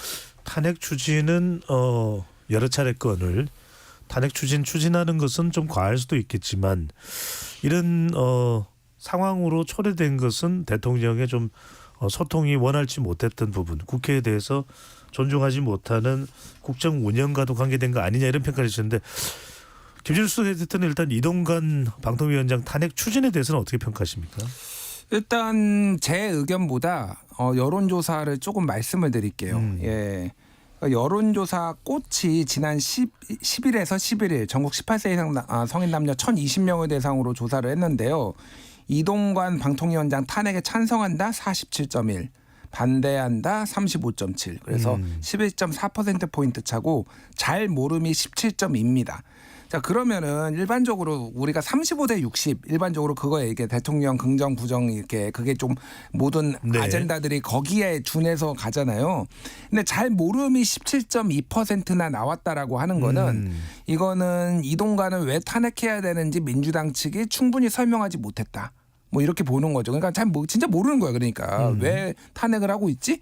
이런 부분에 있어서는 그러니까 본인들의 의제로 중요했지만은 정치 고관여층이나 일반 대중들한테 그러니까 중도층한테는 조금 설명이 부족했다라고 볼 수 있을 것 같고 이거에 앞서서 그러면은 그러니까 임명대 때 얘기를 해야 돼. 뉴스토마토가 미디어토마토 의뢰로 6월 19일에서 21일 성인 남녀 1,033명으로 실시한 여론조사했는데 이동관 임명에 찬성은 24.9, 반대는 59.9거든요. 그러니까 지금 요 상황을 보면은 반대가 59.9를 했지만은 이거에 탄핵에 찬성한가는 47점이 하면 12%포인트 정도 차이가 난다. 뭐 이 정도 보면 될 것 같습니다. 그래서 큰 틀에서 보면은 여론은 일단은 뭐 이게 법 위반이 실제 있었는지 여부는 이제 가봐야 되는 거고 현재 그러니까 이런 거에 여론은 민주당에 아주 나쁘지는 않지만은 민주당이 평소 했던 것보다는 조금 안 좋게 나오고 있다. 뭐 이 정도로 보면 될 것 같아요. 그래서 탄핵이 좀 무리했다라고 보시는 분들도 있는 것 같습니다. 네. 참고로 여론조사꽃 그리고 앞서 말씀드렸던 미디어 토마토 조사는 조사기관이나 중앙선거인조사심의위원회 홈페이지에서 확인 가능하다는 점도 재차 말씀드리고 이게 뭐 여러 개의 조사의 뭐 종합된 평균된 값이 아니라 또 특정 조사의 결과이기 때문에 또 청취자분들도 다른 조사 결과는 어땠을까 이런 부분들도 좀 같이 한번 있다면 함께 볼 필요가 있을 텐데 탄핵은 이거밖에 없어요. 조사가요? 현재까지 나온 건 이거밖에 없어서 제가 이것만 소개시켜드린 겁니다. 알겠습니다. 자, 여하튼 그러면 이 탄핵 추진 재추진하는 거는 그렇다면 박 의원님 절차상으로 그대로 일정대로 30일 또는 1일 재추진된다고 봐야 될까요? 국민의힘은 또 어떻게 반응을 할까요? 국민의힘이 뭐 권한쟁의 심판 내고 하겠다고 하지만 그리고 이제 뭐 당일날 그거 가지고서 또 국민의힘이 뭐 무제한 토론이니 인사에 관한 사항은 무제한 토론이 안 될 겁니다. 바로 표결이어서 별 수가 없어요. 그리고 이미 국회의장 유권 해석을 내린 사항이기 때문에 그 헌재가 그 이전에 어떤 의미 있는 결정을 내릴 가능성이 없다고 보고 통과되는 거죠. 통과되면 일단 직무가 정지되고 그리고 그 헌재 탄핵 심판까지 뭐 길면은 뭐 한 6개월도 걸릴 수 있는 상황이어서 지금 방통위 업무에 이제 심각한 차질이 빚어질 수밖에 없는 거죠. 위원장 공석이 되고 지금 위원들도 공석이잖아요. 네. 근데 이제 가장 중요한 탄핵 사유로 거론하는 것 중에 하나가 방통위 2인 체제로 운영을 하면서 사실상 합의제 기관을 독임제 기관으로 운영을 하고 방송법을 어겼다. 이거에 대해서 이제 어떤 법률적인 판단을 할 건지 요거 하나 저는 굉장히 쟁점이 될 것 같다라는 생각이 들고 나머지 이제 뭐 공영방송 이사진 해임 뭐 이런 등등이 있는데 그건 또 이제 뭐 해임의 사유를 또 나름의 제시를 하고 있기 때문에 그 자체가 중대한 헌법 법률 위반으로 보여질 것 같지는 않아요. 다만 합의제 기관을 독임제로 운영하고 사실상 최민희 그 방통위원 후보자를 수개월 동안 추천이 됐음에도 불구하고 결격 사유가 명확하지 않은데 임명을 미룸으로 인해서 이런 사태를 초래한 것을 헌재가 어떻게 판단할 건가? 그거는 제가 법률가가 아니기 때문에 뭐 단언하기는 어렵습니다만 그 대목이 가장 큰 쟁점이지 않을까 이렇게 예상합니다. 그리고 그 쟁점이 이동관 방통위원장과 관련되는지 여부도 중요하겠네요. 본인이 방통위원장인데 본인이 사실상 독임제 기관처럼 운영했잖아요. 물론 요거는 쟁점이 있어요. 본인이 그 인사권자가 아니기 때문에 이게 내 책임이냐 이 얘기는 나올 겁니다. 그러니까요. 그게 왜냐하면은 7개월 동안 최민희 후보자를 임명을 안 한 거는 윤석열 대통령이지 이동관 후보자는 아니거든요. 근데 그러면은 이거에 대해서 그러면은 업무를 정지하고 있어야 되냐 2인 체제이니까 그러니까 뭐 여러 가지 해석들이 나올 수 있는 거죠. 그러니까 국민의힘이나 이동관 후보자의 방어 논리는 그런 거죠. 이거는 대통령이 안 한 거지 이동관 책임이 아니야. 뭐 이런 식으로 나오는 건데 다만 그거 말고도 지금 굉장히 많습니다. 여러 가지 현안들이 예를 들면은 가짜 뉴스 심의를 하는데 방송과 통신만 해야 되는데 지금 인터넷 신문까지 하겠다라고 지금 나서가지고 이거에 대해서 대통령한테 허위 보고서를 제출했다 뭐 등등등이 다 지금 걸려 있거든요. 방송통신심의위원회 건이죠. 그러니까 그러니까 방통위 산하에 방심위가 있는데 이 방심위에 대해서 인터넷 뉴스까지 신문까지 심의하라고 요청을 하는 게 이제 발언이 있고 그거에 대해서 방심위가 하겠다라고 했고 근데 이거 자체가 법 위반이라는 거예요. 왜냐하면은 법에 근거하지 않은 걸 했다라는 게 민주당의 주장이니까 그거 말고도 약간 쟁점이 여러 개가 있다. 뭐 이렇게 봐야 될 것 같습니다. 네. 자, 또 하나 지난번에 며칠 전이죠. 국회를 통과한 노란봉투법과 방송법입니다. 자, 일단 이제 대통령의 거부권을 남겨두고 있는데 국민의힘과 이제 재계에서는 노란봉투법에 대해서 거부권 행사를 요청을 한 상태입니다. 대통령이 어떻게 할까요? 거부권 행사하겠죠. 네. 그리고 거부권 행사를 시사하는 그동안의 태도들이 계속 있어 왔기 때문에. 근데 이번에 이제 통과된 노란봉투법의 핵심 내용이 두 가지인데요. 하나는 이제 사용자의 범위를 확대하는 겁니다. 지금 대한민국에서 하청 기업의 노동자가 원청 기업을 상대로 파업을 하면 그냥 불법입니다. 그게 이제 법원의 해석이자 판례로 자리 잡혀 있어요. 근데 실제 보면 원청이 사용자로서 실질적인 근로 감독을 하고 또 실질적인 근로 환경을 노동 환경을 결정짓고 실질적인 작업 지시를 합니다. 그러니까 이거 눈 가리고 아웅하는 거예요. 그러니까 작년에 대우조선해양 같은 경우에 이제 파업을 했는데 이게 이제 대우조선해양이라는 원청이 사실상 모든 걸 다 쥐고 있는데 그 하청 노동자가 파업했다는 이유로 이게 불법 파업이 되는 거거든요. 때문에 이제 사용자 범위를 좀 확대하자. 그래서 하청 기업의 노동자들이 원청을 상대로 일종의 단체 교섭, 단체 행동을 할 수 있도록 하자라는 취지고요. 또 하나는 그 불법 파업에 대한 손해배상의 책임 범위에 있어서 실질적인 행위의 기여도 이런 걸 따져보고 손해배상 책임을 물어야지 무작정 파업에 가담했다는 이유로 혹은 그 파업의 지도부였다는 이유로 손해배상 그 책임을 지우는 거는 이거는 뭐 이 민사법의 원리에도 맞지 않는 이제 그런 그동안의 관행이자 그동안의 법 집행이었기 때문에 이거 바꿔야 된다. 그래서 실질적인 행위, 실질적인 기여도, 손해 발생의 책임 이런 거를 엄격하게 제한하도록 하는 두 가지 내용입니다. 근데 이거는 이를테면 이른바 이제 선진국들, OECD의 주요 국가들 같은 데서는 법으로가 아니고 그냥 노사관계의 관행으로 자리 잡혀 있는 거예요. 사회적 대타에 들어서. 예, 근데 이걸 갖다 법으로 해야 될 만큼 지금 어쨌든 잘못된 그런 관행이 자리 잡아 왔던 것이 대한민국의 노사관계고 대한민국의 노동정책이었기 때문에 아주 상식적인 겁니다. 그리고 이 시장 자본주의가 건전해지기 위해서 무슨 사용자의 주장만 일방적으로 관철되거나 사용자만 있다고 되는 게 아니거든요. 결국에 노동조합이 그 헌법이 보장하고 있는 노동 3권을 충분히 누릴 수 있는 그런 체제여야 이 자본주의 시장 경제가 원칙 있게 돌아가는 거고 조화롭게 돌아가는 건데 이 법에 대해서 오해도 너무 많고 윤 대통령이 그렇게 강조하고 있는 민생이 이런 사안을 바로잡는 것 제외하고 뭐가 민생이냐 저는 거꾸로 묻고 싶어서 이 사안에 대해서 거부권을 행사한다는 건 곧 민생을 하지 않겠다. 나는 민생 별로 신경 안 쓰고 그동안에 보수 정당이 해왔던 대로 일방적으로 사용자 편드는 그런 정책을 가져가겠다는 선언이 다름 아니라고 봅니다. 네. 요거는 제가 짧게 말씀드릴게요. 저는 기업 경영에 부담이 된다고 하는 국민의힘의 어떤 주장에 대해서도 귀 기울일 필요가 있다고 생각을 해요. 제가 가장 아쉬운 거는 이를테면은 반대만 해요. 집권 여당이. 아니 그러면은 만약에 민주당 안이 부족한 부분이 있으면은 대안을 제시를 해야 되죠. 그러면 아니 왜냐면 파업 우리나라 하청 노동자가 수백만 명이 있는데 이들이 지금 단체 교섭도 못 하고 사실상 굉장히 열악한 노동 조건에 있는 걸 알 거 아닙니까? 그러면은 기업의 부담이 덜 하면서도 뭔가 중재안을 내든지 우리의 안을 내서 이게 더 나은 대안이다라고 하는데 그냥 반대만 합니다. 이게 지금 패턴이 똑같아요. 지금 이를테면 정부 중재안은 있지 않나요? 고용노동부 이종식 장관이 중재안은 있는 것 같은데. 예, 그러니까 여당이 그거에 대해서 책임감 있게 하는 게 아니라 지금 나오는 거는 대부분 민주당 안에 대해서 반대하는 것만 지금 다 두드러진단 말이에요. 그러니까 그거에 대해서 얼마나 그런 국민들한테 알리려고 했는지 예를 들면 양곡관리법, 간호법, 뭐 모든 법안이다 그런 식으로 정부가 여당은 도대체 그런 무슨 생각을 하고 있느냐. 그럼 그거에 대해서 적극적으로 얘기를 해서 타협을 하려는 게 1도 없다라는 거예요. 그러니까 되게 굉장히 좀 무책임해 보이는 거를 좀 지적 안 할 수가 없는 거죠. 구체적으로 대안을 꺼내놔야 되는데. 자, 오늘 주제가 많아서 다음 주제로 넘어갑니다. 이준석 전 대표 관련입니다.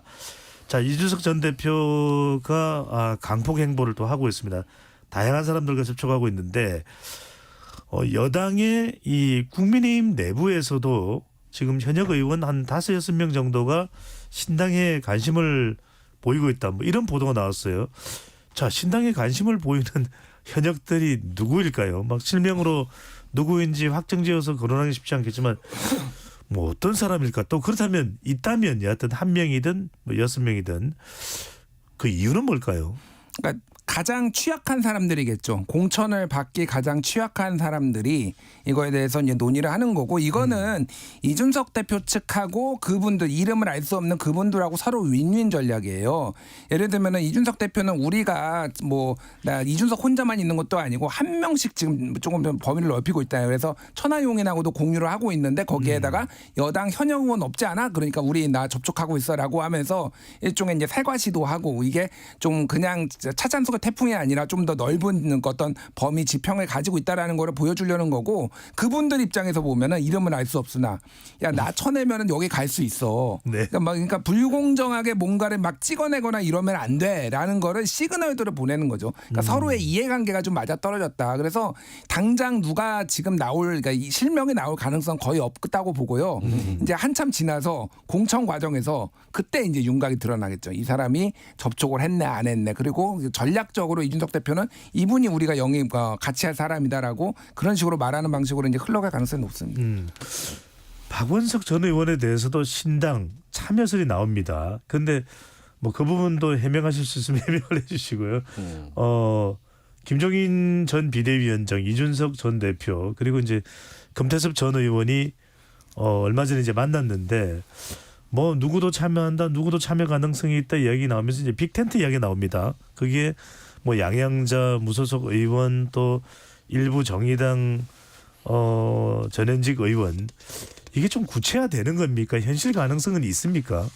우선은 저는 지금도 양당이 아닌 일종의 이제 3지대 정당에 속하는 그 정의당에서 정치를 하고 있고, 여기서 이제 정치를 시작을 했고, 그렇기 때문에 이제 제 정치관은 어쨌든 이 양당 체제를 대한민국 정치가 극복해야 정치 발전이 있고 이제 새로운 정치로 나갈 수 있다라는 생각은 평소에 제 생각입니다.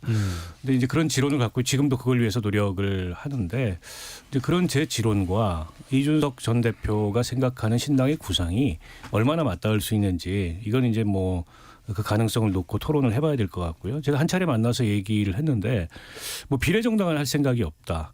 그리고 한다면 전국적인 어떤 그런 이 조직망을 갖는 수권정당 이런 걸 하고 싶다라는 생각을 분명히 하고 있다고 막 얘기를 하고, 최근에 영남당 얘기가 나왔었는데 그건 오히려 이제 본인이 부정을 했어요. 시대착오적이다 영남당이라는 건. 어려운 지역에서 승부를 내보겠다는 얘기지 영남당을 하겠다는 얘기가 아니고, 또 하나 이제 저를 만나서 좀 의미 있게 얘기를 나눴던 거는 기존의 이제 보수 진보 그런 어떤 구분에 얽매이지 않고 합리적 토론이 가능한 그런 어떤 그 논리적이고 합리적인 토론을 통해서 문제를 해결하는, 혹은 문제를 해결하려는 또 그런 정치의 파트너로서 가능한 누구든 이 대상이 될 수 있다. 뭐 그 점에 있어서도 저도 생각이 크게 틀리지 않습니다. 때문에 여러 접점들이 있어서 가능성을 가지고 논의를 해볼 수 있을 것 같고요.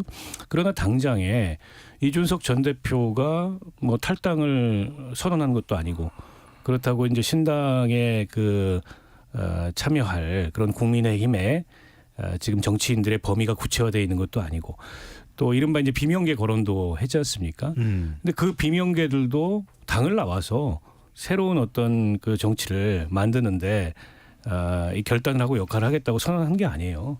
때문에 아직은 다들 당내에 무게중심이 있어요. 이준석 전 대표도 그렇고, 네. 비명도 그렇고, 그 당내 변화를 촉구하는 그런 어떤 그 목소리로서 이 신당의 가능성을 활용하고 있는 측면이 더 크기 때문에 그 상황을 지켜봐야 된다. 그러나 그런 결단들이 이루어지고 또 그런 조건에서 더 넓은 그런 대화의 가능성이 열리면 뭐 충분히 논의해 볼 수 있다고 봅니다. 네. 김준일 수석 에디터도 이준석 전 대표와 많이 교류를 하고 있는 걸로 알고 있는데 궁금한 점이 많습니다. 뭐 이준석 전 대표가 직접 답을 해줄 수도 있는 부분이겠지만 옆에서 지켜보면서 잔류할 수도 있는 건 아니냐. 일각에서는 오히려 더 이렇게 좀 서로 돌이킬 수 없는 상황인 듯하지만 이럴 때 오히려 극적인 타개책도 가능하다. 이긴 전 경기도의원인가요? 현 경기도의원인가요? 뭐 그런 이야기, 천하 용인 중에 한 사람인 이기인 씨도 그런 이야기를 하는 것 같은데, 자, 이준석 신당 이름으로 갈 수는 없다. 또 일각에서는 이렇게 생각이 다른 사람들이 모여서 과연 하나의 정당이 될까? 또 그다음에 비명계까지 모이면은 오히려 보수 성향의 개혁 보수 쪽에서 지지를 해줄 건가? 또 자금 문제는 과연 해결될 수 있는 건가? 종합적으로 한번 이게 어느 정도의 지금 단계로 준비가 되고 있는 겁니까? 그러니까 뭐 첩첩산중이죠. 첩첩산중인데 사실 그런 실무적인 문제 같은 경우에는 사이즈가 커지면은 거의 한 달 안에 다 해결이 된다고 봅니다. 그거는 뭐 이제 창당을 해보신 분들도 이제 얘기하는 거고 소위 말해서 이제 창당에 필요한 실무진들이 타타닥 붙을 거예요. 만약에 필요라 한다면은. 그래서 중요한 거는 말씀하셨다시피 이제 가치가 조금 다른 사람들끼리 이게 뭉치는 것이 얼마나 이제 납득이 되느냐. 그래서 이제 뭐 쉽게 얘기하면은 국힘 뭐 민주 빼고 다 모여 해쳐 모여라고 했을 때 그거를 얼마나 사람들이 이제 설득력 있게 받아들이느냐. 양당 열성 지지자 골수 지지자 빼놓고 나머지의 넓은 이제 한 40에서 50% 사람들 중에서 얼마나 지지하느냐가 중요한 것이고, 그러니까 제가 조금 핵심적으로 보는 거는 다른 것보다도 이준석 에 대한 기대와 희망도 크지만은 비토도 상당히 있거든요. 그러니까 여러 가지 난제가 있다는 이준석의 태도 논란 하나, 뭐 소위 말해서, 그러니까 뭐 이제 그리고 이준석의 고집이 셀 것 같다. 뭐 이런 것에 대한 뭐 부담감, 그리고 또 하나는 이준석 밑으로 들어가는 것에 대해서 거부감, 뭐 이런 것도 있어요. 사실은 굉장히 실무적인 겁니다. 제가 알기로는 이준석 전 대표는 굳이 자기가 이 당을 대표를 꼭 맡아야 되겠다라고 생각을 하는 건 아닌 걸로 알고 있어요. 그러니까 이게 가치 중심으로 수권 정당이 되려면은 굉장히 여러 가지 난제들이 있는데 그거를 본인이 양보도 할 수도 있고 좀 그러니까 넘을 수도 있다라는 좀 약간의 열린 자세가 조금 지금은 가지고 있는 건데 하나씩 봐야 될 것 같습니다. 그래서 제가 보기에는 거기에 가장 중요한 사람은 박원석이다. 굉장히 큰 역할을 할 것이다. 제가 보기에는 그렇게 생각을 하고 있습니다. 김준일 그러면 수석에게 단도직입적으로 여쭤보겠습니다. 예. 이준석 전 신당에는 박원석 전 의원일까요? 아니면 유승민 전 의원이 두 분 중 누가 더 중요할까요? 제가 다른 방송에서 한번 얘기한 적이 있는데요. 이게 성공하려면은 이준석, 유승민, 박원석이 다 셋이 같이 해야 된다. 예, 성공을 하려면은 그러자 이게 한 축으로만 있으면 파괴력이 적고요. 굉장히 다른 부분이 있지만은 제가 진짜 궁금한 거는 국민의힘에 있는 사람들의 스펙트럼이 이념적 스펙트럼이 더 넓을 거요. 지금 그 아까 전에 제가 얘기했던 그 세 명보다 정말로 다릅니다. 장제원 의원하고 이준석 대표랑 그 생각이 같나요?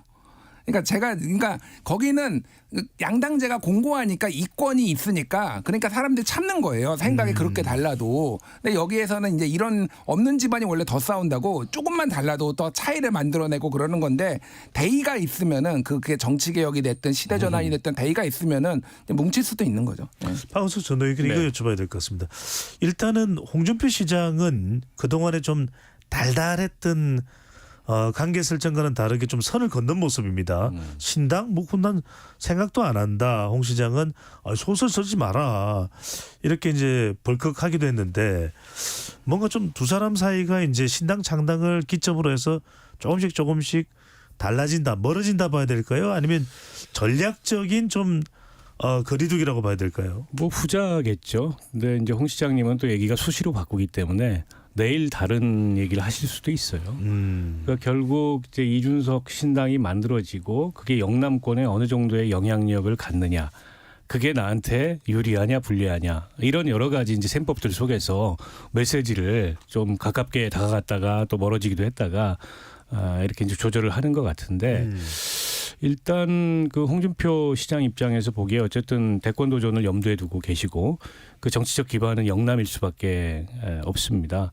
그리고 지금 이른바 당내 뭐 윤핵관이니 이렇게 윤 대통령을 둘러싸고 있는 이른바 호가호위 세력, 그 호가호위 세력은 정리해야 된다 이런 생각을 확실히 갖고 있는 거잖아요. 그러니까 그 점에 있어서는 이준석 전 대표하고 이해관계가 부합하거나 일치하거나 정치적으로 공통의 지반이 있는데, 또 한편으로 보면은 영남의 주도권, 이걸 둘러싸고 잠재적 경쟁 상대나 경쟁 관계가 되는 거는 내키지 않는 거죠. 그 어디쯤에 이제 홍준표 시장의 메시지가 있는데, 이준석 전 대표 같은 경우에는 홍 시장과 이 대립각을 세우거나 갈등 관계를 만들지 않기 위해서 굉장히 노력할 거라고 봅니다. 왜냐하면 이른바 정통 보수들, 그 국민의힘 내에 아주 오래된 보수들, 특히 영남권을 기반으로 한 지금 윤석열 대통령이나 윤석열 정권의 국정운영 방식에 대해서 마땅치 않은 이런 어떤 정통 보수들의 생각이나 사고를 홍준표 시장이 일정하게 견인하는 이 위치에 있는 건 맞거든요. 그래서 홍 시장의 메시지가 굉장히 중요합니다.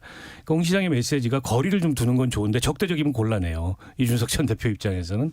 그래서 굳이 홍준표 시장과 뭐 그 갈등을 만들거나 이 각을 세우거나 그러지 않을 걸로 보고 뭐 홍 시장님이라고 그걸 모르겠습니까? 그러니까 적절한 불가금 불가원 정도의 관계를 가져가지 않을까 싶어요. 그렇군요. 그래서 홍준표 시장의 선을 긋는 신당의 선을 긋는 그런 내용에 대해서도 메시지에 대해서도 뭐 그럴 수 있다 이렇게 또 이준석 전 대표는 반응하는 그런 모습인데요. 자 이번에는 민주당으로 넘어가 봅니다. 이재명 대표가 인재 영입위원장을 맡으면서 비명계에서는 자객 공천 학살 이런 우려를 내비치고 있습니다. 그렇지만 이제 친명계에서는 자객 공천이 아니라 공천 경쟁이다. 공천 학살이 아니라 현역 장벽 뛰어넘기다. 자 이게 어떻게 해석하느냐에 따라서 정말 정반대의 상황이 될 수 있는데 이재명 대표가 인재 영입위원장 물론 관례대라고 하기는 합니다만 민주당에서는 이런 상황들 그리고 또 비명계가 주장하고 있는 자객 공천 설 어떻게 보시나요? 그러니까 뭐 이거는 일종의 라쇼몽 효과 같은 건데 뭡니까? 그 영화 이제 라쇼몽 쿠로사와 갑자기 이름이 안 나는데 그 이제 굉장히 유명한 영화인데 그러니까 강도를 일본 영화인데 이제 강도를 만났는데 그때 강도의 시각 뭐 사무라이의 시각 뭐 그 주인공의 시각이 다 달랐다 뭐 이런 겁니다. 그래서 기본적으로 보고 싶은 대로 보는 거예요. 그러니까 이 부분은 절충이 불가능합니다. 그러니까 지금 민주당의 고민이 뭐냐면은 뭐 그 주류 그러니까 지도부의 그거는 어쨌든 지금까지 공천을 많이 뭐 혁신이라고 부르든 쇄신이라고 부르든 이렇게 물갈이를 많이 한 쪽이 더 승리한 경우가 많았어요. 근데 민주당은 현역 의원이 너무 많습니다. 거의 180명에 가까운데 이 사람들을 쳐내지 않고는 첫 번째 어떤 혁신 경쟁에서 뒤처질 위기가 있다. 그러니까 어쨌든 국민의힘은 지금 무슨 수를 써서라도 영남 중진들 출마 못하게 하거나 뭐 윤핵관들 좀 눌러 앉히거나 막 이러려고 하고 있잖아요. 민주당에서는 뭔가 인위적으로라도 뭔가를 만들어내야 되는 거예요. 그게. 근데 그게 해필 다 비명계 지역구 딱딱 뭐 이를테면 오적 뭐 있잖아요. 수박 오적 해가지고 뭐 서른 뭐 이렇게 이원웅 이런 데만 했을 때 사람들이 납득을 하겠냐라는 거죠. 그러니까 얘기가 나오는 게 김두관 의원이나 얘기가 나오는 게 친명부터 불출마 선언해라 이런 얘기들이 약간씩 나오는 것도 그런 부분이거든요. 그래서 이거는 이제 실제 어떤 식으로 진행이 될지 봐야 될 것 같습니다. 만약에 근데 물갈이를 안 하면은 지금 원외위원장들도 난리가 날 거예요. 원외위원장이나 이를테면 지방선거에 져가지고 지금 출마하겠다는 사람 줄 서 있거든요. 그 사람들도 그러면은 야 친명 비명까지 손잡고 아무도 물갈이 안 하면 우리는 어떻게 하냐. 그 사람들이 근데 대부분 친명의 핵심 또 그 원외위원장들이거든요. 원외 인사들이거든요. 이분들의 배려를 안 할 수도 없는 거예요. 그러니까 되게 딜레마적인 상황이다 지금. 그래서 어쨌든 어떤 방식으로든 파열음은 좀 피할 수가 없을 것 같아요 지금. 자 김준일 수석에다가 여기서 뭔가 조치가 안 되면은 파열음이 나올 수 있다 이런 이야기를 하고 있는데 친명계 희생 어떻게 희생하느냐 중요할 것 같고 또 비명계 껴안기 이걸 그러면은 이게 너무 당위적으로 옳은 말처럼 이제 외곽에서 볼 때는 들릴 수 있을 텐데 이재명 대표가 또 민주당에서 어떻게 해야 될까요? 그러니까 이게 이재명 대표가 좀 머리가 아플 거예요. 왜 그러냐면 지금 수요 공급의 불일치가 너무 커요. 민주당은.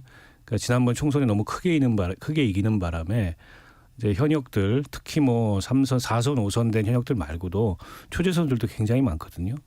근데 거기에 또 이제 도전하고자 하는 도전자들도 많아요. 이렇다 보니까는 교통 정리가 복잡한데 그 시스템 공천 룰은 있습니다. 뭐 당원 50% 여론조사 50%로 경쟁해가지고 뭐 하위 얼마 이런 분들은 좀 불이익 주고 뭐 신인 가산점 주고 뭐 이런 제도는 있는데 이게 이제 뭐 꼭 그런 룰대로만 되는 게 아니고 당내의 정치적 분위기가 어떤 거냐. 결국 지금 이른바 비명계들을 향해서 뭐 수박 이런 그 찍어내기 같은 그런 지지자들의 뭐 강경 지지자들의 시위가 이어지고 돌아가면서 그런 비명 중진들의 사무실을 찾아가거나 행사장을 찾아가거나 이게 다 결국에는 지금 이제 공천 작업이 시작된 거 아니냐.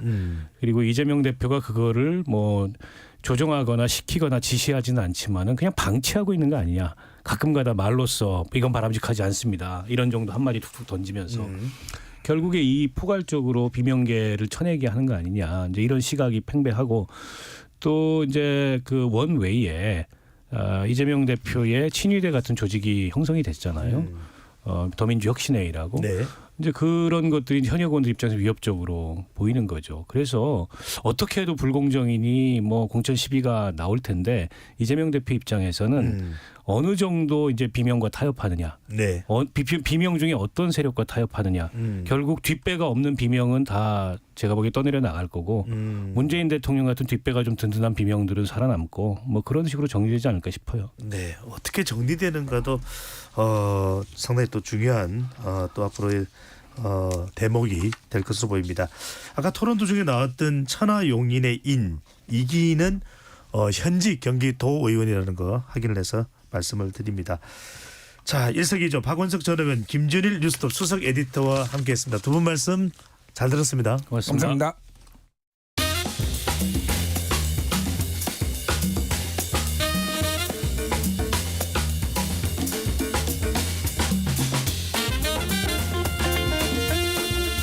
세계 곳곳의 국제 뉴스를 꼼꼼히 살펴보는 국제본부 시간입니다. 국제 뉴스는 이분 한 사람이면 됩니다. 문희정 국제시사평론가와 함께합니다. 어서 오십시오. 네, 안녕하십니까. 네, 한입뉴스에서도 이스라엘 이 하마스 전쟁을 좀 다루긴 했는데, 자, 이스라엘이 가자 지구를 전면 봉쇄한 채 대대적인 보복 공습을 하고 있는데 문제는 병원도 예외가 아니라고요. 그렇습니다. 지난달 7일 하마스가 먼저 이스라엘을 기습 공격한 이후에 곧 이어서 이스라엘이 가자 지구를 봉쇄하면서 거기다 대대적인 폭격하고 지상군 투입을 한 상황이죠. 지난 36일 동안 가자 지구의 의료 시설에 대해서 최소 137건의 공격이 있었습니다. 병원 같은 경우도 지금 절반 정도는 문을 닫았어요. 그리고 뭐 문을 열고 있는 병원이라 할지라도 이미 연료라든지 전기, 수도 이런 것들이 거의 다 끊겼고요. 뭐 의약품도 반입이 안 되고 있어서 심지어 마취 없이 수술을 하는 그런 상황이고요. 병원도 병원이지만 사실 그 안에 이제 피난민들도 굉장히 많이 들어가 있고요.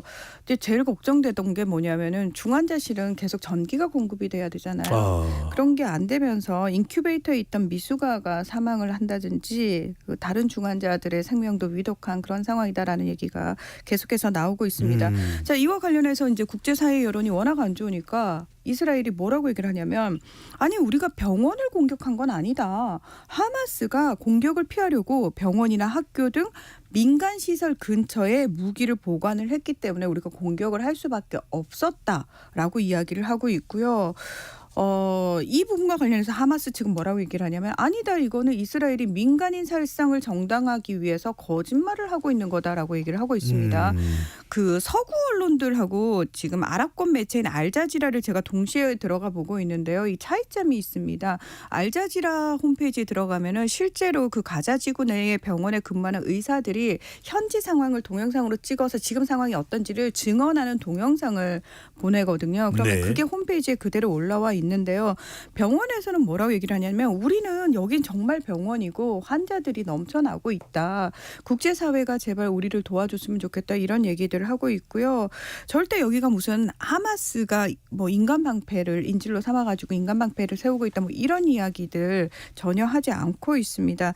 지금 워낙 난민촌이라든지 병원 공격을 하는 거는 국제전쟁법에도 위반되는 사항이고 이스라엘이 전쟁 범죄를 저지르고 있다는 얘기가 나오고 있으니까 미국 측에서도 사실 이런 부분은 굉장히 부담스러운 거예요. 이스라엘을 전폭적으로 지지하지만 이런 부분은 좀 부담스럽기 때문에 공식적으로 병원을 교전 대상으로 삼는 것은 원치 않는다라는 이야기도 하고 있습니다. 그렇군요. 뭐 이스라엘이 옳으냐 하마스가 옳으냐의 문제가 아니라 적어도 희생자가 생겨서는 안 된다는 점을 민간인 희생자요. 또 이야기하고 있는 부분이니까요. 자, 가자 지구 북부에 있는 가자 지구가 가로로 한 10여 킬로미터, 또 세로로 40여 킬로미터인데 사실 그렇게 큰 면적은 아닙니다. 자, 북쪽에 있는 주민들이 남쪽으로 피난을 떠나고 있지만 전쟁통이고 상황이 상당히 처참하다면서요. 그렇습니다. 자, 이스라엘은 이 가자지구, 직사각형의 가자지구를 반을 뚝 잘라가지고 북부 지역, 이제 가자 시티가 있는 곳인데 여기를 이제 하마스의 심장부라고 이스라엘군은 이야기를 하고 있습니다. 이 북부 지역 주민들한테 대피를 떠나라라고 얘기를 해요. 남쪽으로 내려가라고 얘기를 하면서 딱 그 포위를 해가면서 이제 절반 정도를 폭격을 하고 있는 상황인데 어쩔 수 없이 이제 주민들이 남쪽으로 내려가고는 있는데 중요한 건 내려가는 길에 또 폭격을 맞아서 사망하는 사람들이 워낙 많아서 길거리에 시신이 널브러져 있다거나 또는 연료가 이미 공급이 안 된 지 오래됐잖아요. 그러다 보니까 차로 갈 수가 없어요. 그러니까 걸어서 가거나. 근데 걸어서 가는 과정에도 흰색 깃발을 이제 들고 간다는 거죠. 저희는 백기를. 그냥 백기 이제 들고 가고 그다음에 마차를 타고 간다거나 이런 상황이 벌어지고 있고 피난민만 150만 명이고 난민촌으로 이제 들어가는데 유엔이 운영하고 있는 한 70만 명 정도가 수용되는 난민 캠프 같은 경우에 상황이 어느 정도로 열악하냐면 160명이 화장실 한 개를 공중 화장실 하나를 쓰는 거예요. 그리고 물은 우리가 왜 세계보건기구가 평소에 사람들이 최소 쓰는 물 양을 하루에 한 사람이 쓸 수 있는 양을 15리터 정도라고 얘기를 해요. 그런데 지금 여기서는 물 한 방울도 공급 안 되는 경우도 상당히 많기 때문에 사람들이 어쩔 수 없이 이제 바닷가 쪽에 있는 사람들은 그쪽에서 그 바닷물로 그냥 뭐 몸을 씻는다거나 빨래를 한다거나 설거지를 하고 있는데 이미 이쪽에서도 하수 처리도 안 돼서 그냥 바다로 흘러간다는 거예요. 그래서 오염된 물에 의한 전염병이 또 창궐을 하고 있고요. 당연히 씻을 수가 없기 때문에 오미라든지 이 수두 같은 전염성 질환, 특히 아이들이 굉장히 노출이 많이 돼 있는 상황입니다. 구호품 트럭도 들어오고 있는데 지금 네. 하루에 한 38대 정도 들어온대요. 그런데 가자지구 주민들 최소로 어떻게든 생존에 필요한 양이 수백 대는 들어와야 되는데 이것도 지금 제대로 공급이 되지 않고 있다. 그래서 유엔 측에서는 계속해서 이 부분을 이야기를 하고 있습니다. 지금 프란치스코 교황도 휴전을 촉구하고 있는데 전 세계적으로는 반이스라엘 시위일까요? 이 시위도 대규모로 벌어지고 있다면서요. 교황이 무기는 결코 평화를 가져올 수 없다라고 이야기를 했어요. 이건 정말 맞는 말이죠. 서로 조롱, 냉소, 혐오가 어떤 도움이 되겠습니까? 특히 유럽, 미국, 중남미, 아시아 등 전 세계적으로 이스라엘을 규탄하는 시위가 벌어지고 있는데 유럽 국가는 살짝 다릅니다. 왜냐하면 홀로코스트가 벌어졌던 유대인에 대한 홀로코스트가 일어났던 지역이잖아요. 그러다 보니까 유럽에서는 약간 트리거처럼 반유대주의라는 프레임이 찍히면은 굉장히 그거에 대한 공포감이 있어요. 그래서 반반 이스라엘을 지지하는 시위 그리고 그러니까 한마디로 반유대주의를 이제 거기에 반대하는 시위 그리고 팔레스타인을 지지하는 시위가 동시에 벌어지고 있는데 프랑스하고 독일 같은 경우에는 이 또 문제가 되고 있는 게 팔레스타인을 지지하는 시위에 대해서는 전면적으로 금지를 했다는 거예요. 어허. 그리고 이제 프랑스는 정치인들까지 나서 가지고 반유대주의를 규탄하는 시위가 대규모로 열리고 있는 상황이고요. 상황이 이렇다 보니까 지금 뭐 무슬림 혐오 범죄, 유대인 혐오 범죄가 동시에 창궐을 하고 있는 상황입니다. 특히 이제 근데 유럽에서는 앞서 말씀드린 것처럼 유대인 혐오 범죄에 대해서 더 민감하게 반응을 하고 있는 상황이고요. 이스라엘 내부에서도 지금 시위가 벌어지고 있는데 아니 지금 가자지구 점령이 중요한 게 아니지 않느냐. 인질부터 구출하라면서 이스라엘 정부를 비판하는 시위가 지금 벌어지고 있고요. 그리고 더불어서 네타냐후 이스라엘 총리가 현재 재판을 받고 있거든요. 결국 본인 그 총리 자리를 유지해야지만 그 재판으로부터 안전할 수 있으니까 총리 자리 유지하려고 이거 이용하는 거 아니냐. 그래서 여론조사 결과 76%가 네타냐후 총리 물러나야 한다. 그래요? 이런 결과가 나오고 있습니다. 보통은 전쟁이 있는 경우에는 더 이렇게 결집을 하면서 최고 통수권자의 지지율이 높아지는데 참 특이한 경우이기도 한 것 같은데요. 그렇습니다. 자, 이스라엘 하마스 전쟁 와중에 또 에이펙 국제회의는 미국 샌프란시스코에서 개막이 됩니다. 어떤 내용 주제의 회의인가요? 네. 자, 12년 만 이제 미국에서 에이펙 회의가 열리는 건데요. 11일부터 17일까지 모두를 위한 회복력 있고 지속 가능한 미래 구축이라는 의제로 열립니다. 이 에이펙 같은 경우에는 한마디로 아시아 태평양에 접해 있는 국가들이 이제 모여서 회의를 하는 건데 1993년에 정상회의로 격상이 됐고요. 우리나라를 비롯해서 미국, 일본 뭐 그 연안에 있는 국가들, 뭐 그 바다를 접하고 있는 나라들은 다 회원국인데 중국도요. 그렇습니다. 21개 나라가 회원국으로 있습니다. 이 규모가 굉장히 커요. 전 세계 인구의 38%, 30억 명이 속해 있고 국내 총 생산은 전 세계의 62%, 그리고 무역량은 전 세계의 절반을 차지를 하고 있습니다. 지난해 같은 경우에는 에이펙 정상회의에서 공동 선언문 내용이 그 러시아의 우크라이나 침공을 비판하는 내용이 담겼어요. 그런데 이번에는 사실 두 개의 전쟁이 동시에 진행되고 있잖아요. 근데 이것과 관련해 가지고 이 안에 21개 회원국들의 이해관계가 엇갈리기 때문에 공동 선언문이 채택되기는 좀 힘들지 않겠느냐 이런 얘기가 네. 나오고 있고요.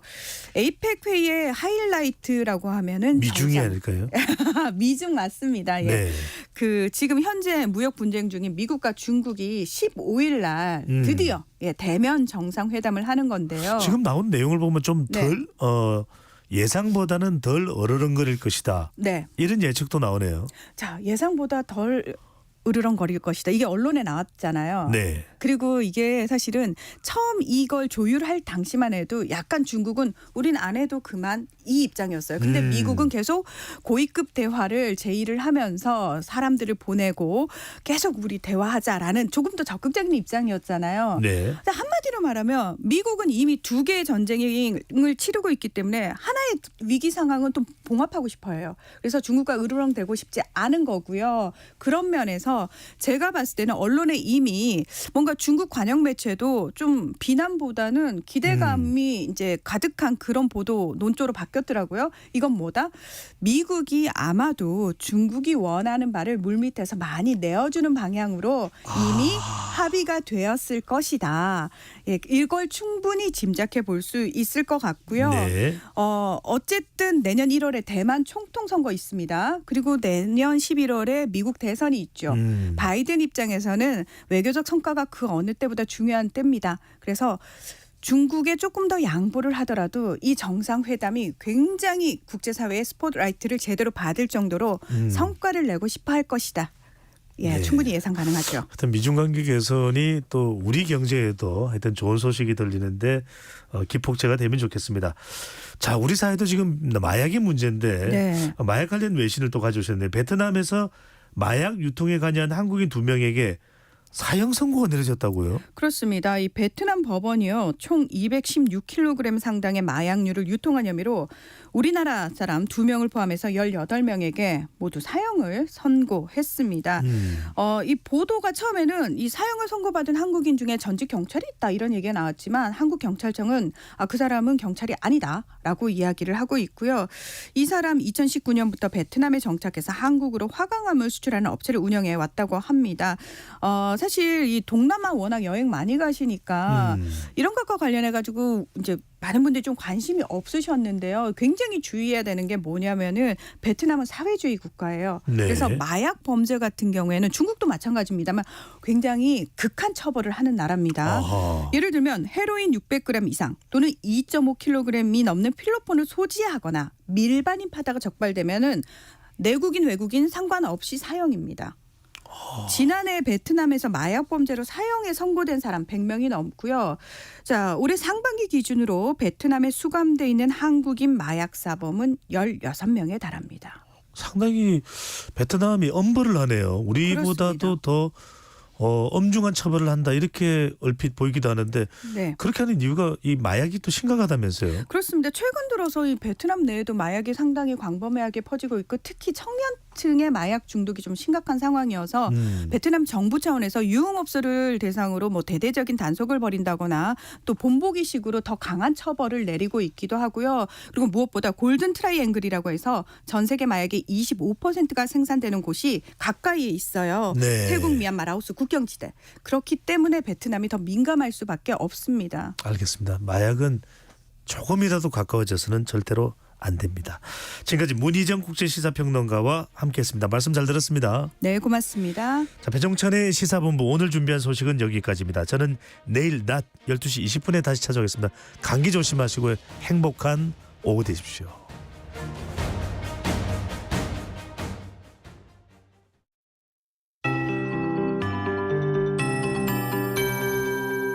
KBS 58분 날씨.